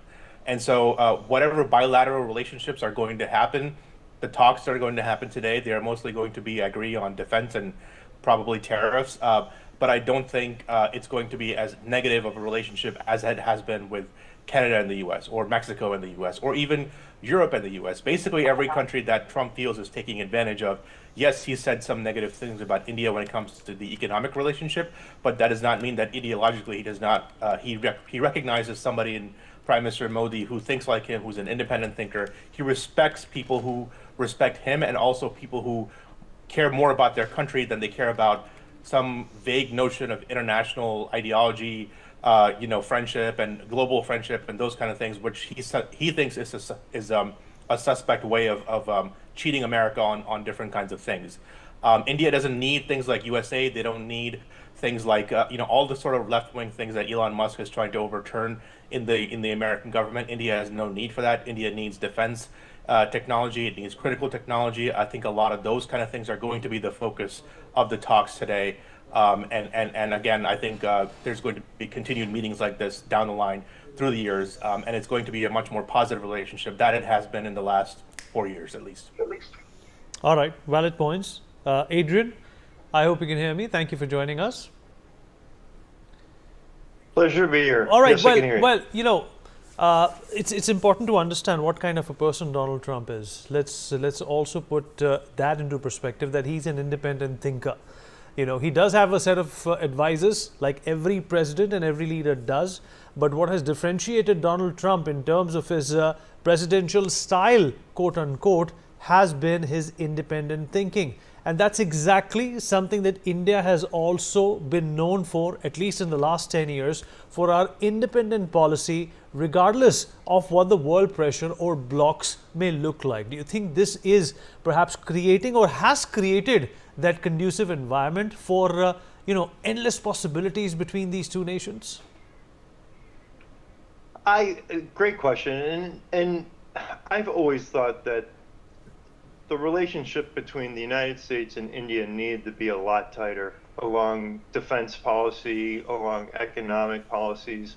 And Trump and Modi are very similar in many ways. They are independent thinkers. India, I was in the outsourcing industry, so I've been to India. I understand the country and see how it operates and how business operates and the ingenuity.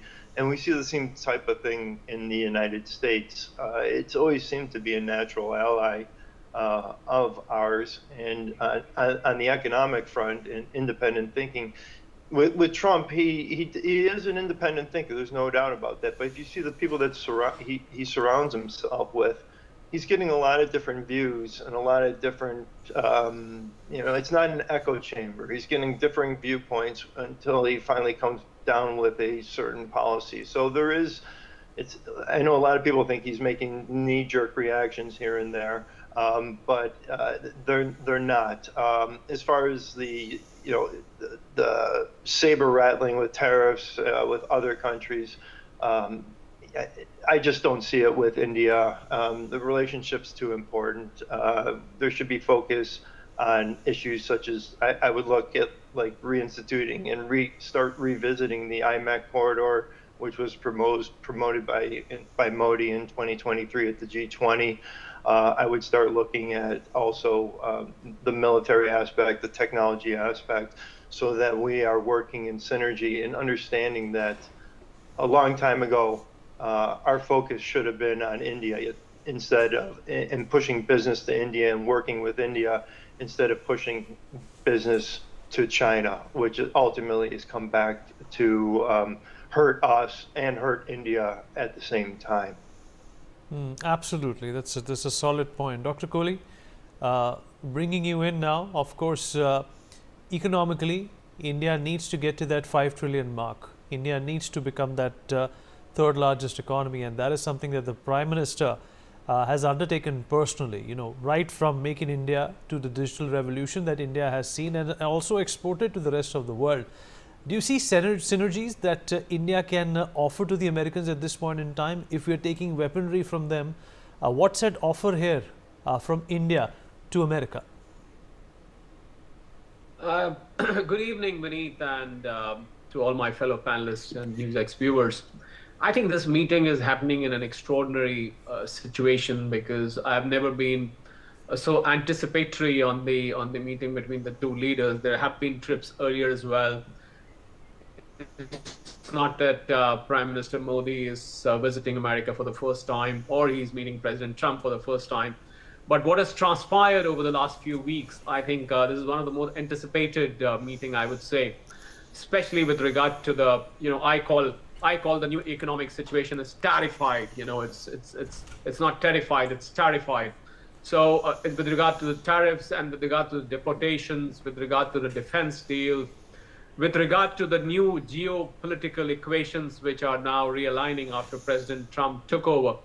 So I think it's a very, very different scenario, and Prime Minister Modi landing there at this point of time, it's a very, very crucial meeting. Yes, the message of $5 trillion economy, which is we're around the corner. We're just about probably a couple of years ago, or maybe even less, from that mark. But I think it's not about the numbers. It's about business going forward. And so that we know President Trump is basically a business person. He means business. So it's both. He is a business person and he means business in whatever he does. Well, we've been hearing about statements morning, evening coming from him. I loved when Adrian said that all of them are not knee-jerk reactions. That's, some of them may not be, But then eventually it settles down to reality. And whatever he's announced about the tariff for Mexico, for Canada, for China, and then talking about, India should moderate its own tariffs. I think they are all predetermined statements. I don't think those statements came to his mind after he became president. He was quite convinced from the time he was campaigning that he has to do this, and this is unfair. We cannot be exporting something at and you impose tariffs, and we can be importing something where we're putting, like, for example, the Indian tariffs. I was taking out the average of all that we export, we need to America. And the average tariff came somewhere between 14 to 17%. And I did the same exercise for what comes from America as well. The average was 3 to 4%. So I think that's what is counting in the mind of President Trump, that there is a difference of about 10% odd in the two-way trade which happens, and he feels this should be a level playing field. And we should not forget that America today is India's largest trading partner. It's overtaken China, for that matter, $130 billion plus. Also, what's counting on President Trump's mind is, the negative trade balance which America has with India, or if I put it the other way around, India has a positive trade balance with America. I think he also wants an equalizer kind of a thing where whatever we export, we import, it should be a level playing field. I think that's what he's targeting. I don't know if that's possible or not immediately, but then that'll also be on the table. So I think it's going to be a very tough call as far as the tariffs are concerned. We saw in the Indian budget recently, which came on 1st of February, that tariffs on some of the products were reduced in anticipation of this meeting coming up. I'm sure Prime Minister Modi has gone with a very open mind. And if there is a stalemate, or if things come to a standstill where the dialogue doesn't move forward, Prime Minister Modi is quite prepared to moderate. I'm sure that he's carrying the list of items which do carry a little more lopsided tariffs than what America, exports to India, and vice versa, both ways. So I think there is a tick box kind of a list which is there in his pocket, and I'm sure that'll be the point of discussion. On deportations, I think minus the handcuffs and the chains and a military aircraft flying to the country, we are fine with taking back the people who've gone illegitimately. I mean, no country, even if they've gone from the country, would like its citizens to be landing up somewhere without legitimate documents and without legitimate entry permits. So we're fine to take them back. I think it's the military aircraft which is not needed. They don't need to be chained. In an aircraft, you don't expect to be running around here and there. They'll obviously be landing here. We're fine with taking back those people, and we've already spoken about that. But I think we should not forget that there were days when India needed America more than America needed India. But I think times have changed with it now. America needs India as much as India needs America, if not more. I think we are living in those times. So I'm sure President Trump, whatever dialogue that happens in a few hours from now, is going to be, around that thought process. And I'm sure there's this, although I did use the word stalemate, but I'm sure it's not going to be there, because the position India holds as of today is of utmost importance, whether it's global south, whether it is South Asia. Well, they're already loggerheads with China because of the trade tariffs which have been imposed. So not a very hunky-dory relationship with China. And America cannot afford to have the similar kind of relationship with India. So you need to have one very good friend out there in that part of the geography. So I think I'm looking forward very positively to this whole dialogue. The interaction is going to be very, very positive. I'm expecting a very solid defense deal, which will probably come out. I'm expecting some kind of solution on the tariffs, or some kind of compromise from both the sides, and a very forward-looking bilateral trade in the years to come. There's tremendous possibility there. We should not forget that some of the finest minds in America are Indians, whether they're CEOs or beneath. Absolutely. Manga Anantmula, I hope you can hear me.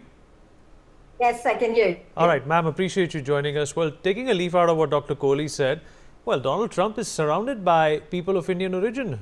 Tulsi Gabbard, Kash Patel, Mr. Ramaswamy, and of course, his recent most opponent, Kamala Harris, also half Indian.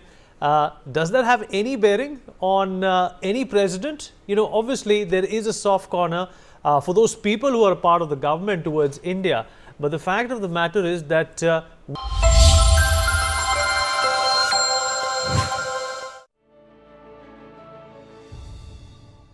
व्यक्ति के जीवन को आकार देने में शिक्षा का बहुत बड़ा योगदान है।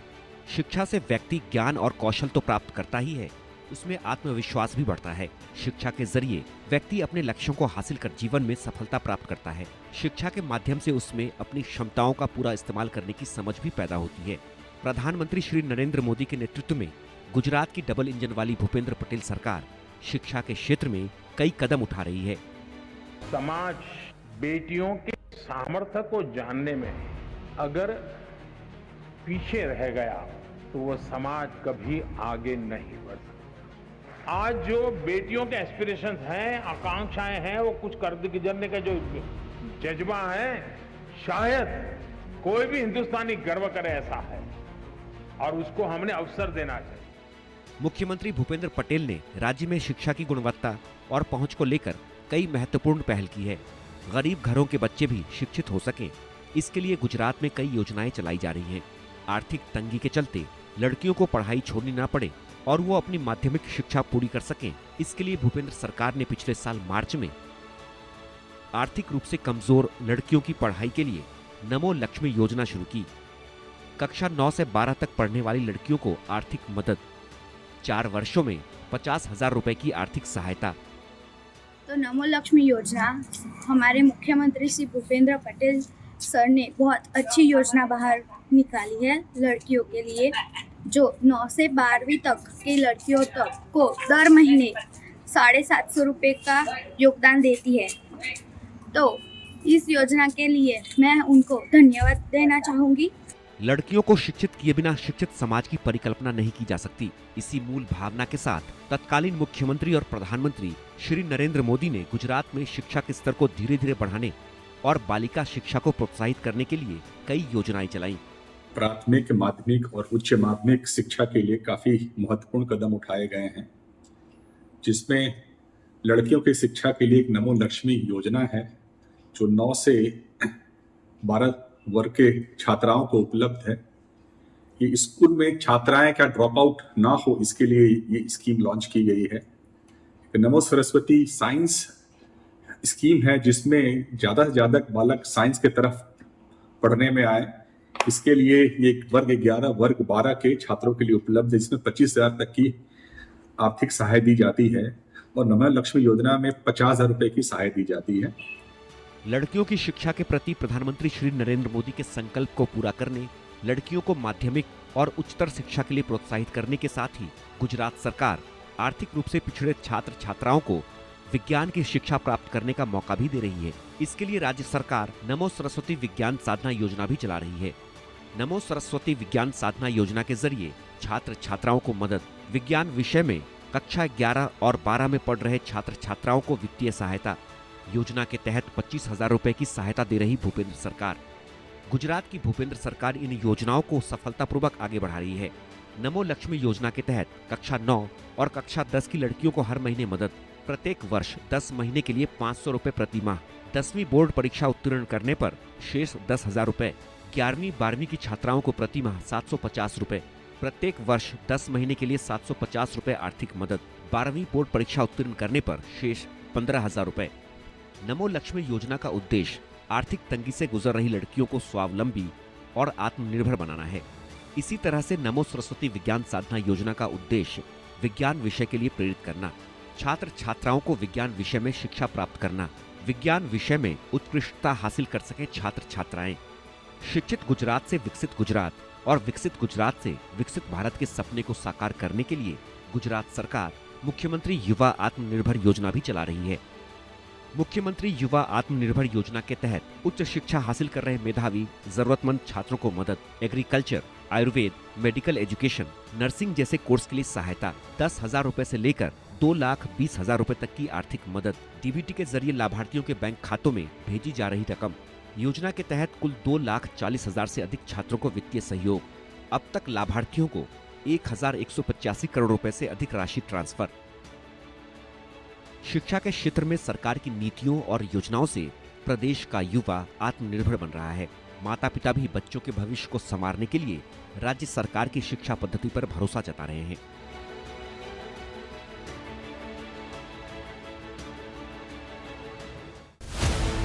This budget has given us a very good allocation of 2,52,000 crore. Middle class को तो टैक्स मुक्ति कर दी। Biggest relief as far as income tax concession is concerned. A very major bonanza for the middle class. State governments are now being offered 1.5 lakh crore of interest-free loans. You're bringing in a new income tax bill, which is wonderful, and we're looking forward to that. The biggest boost this budget has given is perhaps to the middle class. More important is the implementation, the serious implementation on ground now. It's a well-rounded budget, while the social sector and growth being the major focus.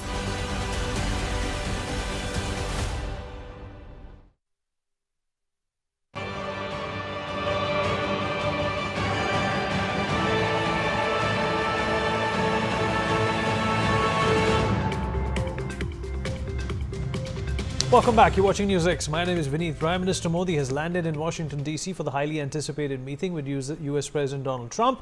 The meeting, which will be the first one between both the leaders since his inauguration, is expected to set the agenda for the Indo-U.S. relationship for the next 4 years, perhaps. Prime Minister Modi will also meet Tesla and SpaceX CEO Elon Musk, Vivek Ramaswamy and Mike Waltz. So what is it that makes this visit important for India? It obviously comes at the backdrop of Donald Trump's push to deport 20,000 illegal Indians. While India has supported Trump's stance, the return of the deportees is on the agenda as well, and especially the treatment that has been meted out to them. Another important issue is trade. After Trump imposed tariffs on steel and aluminium imports, Donald Trump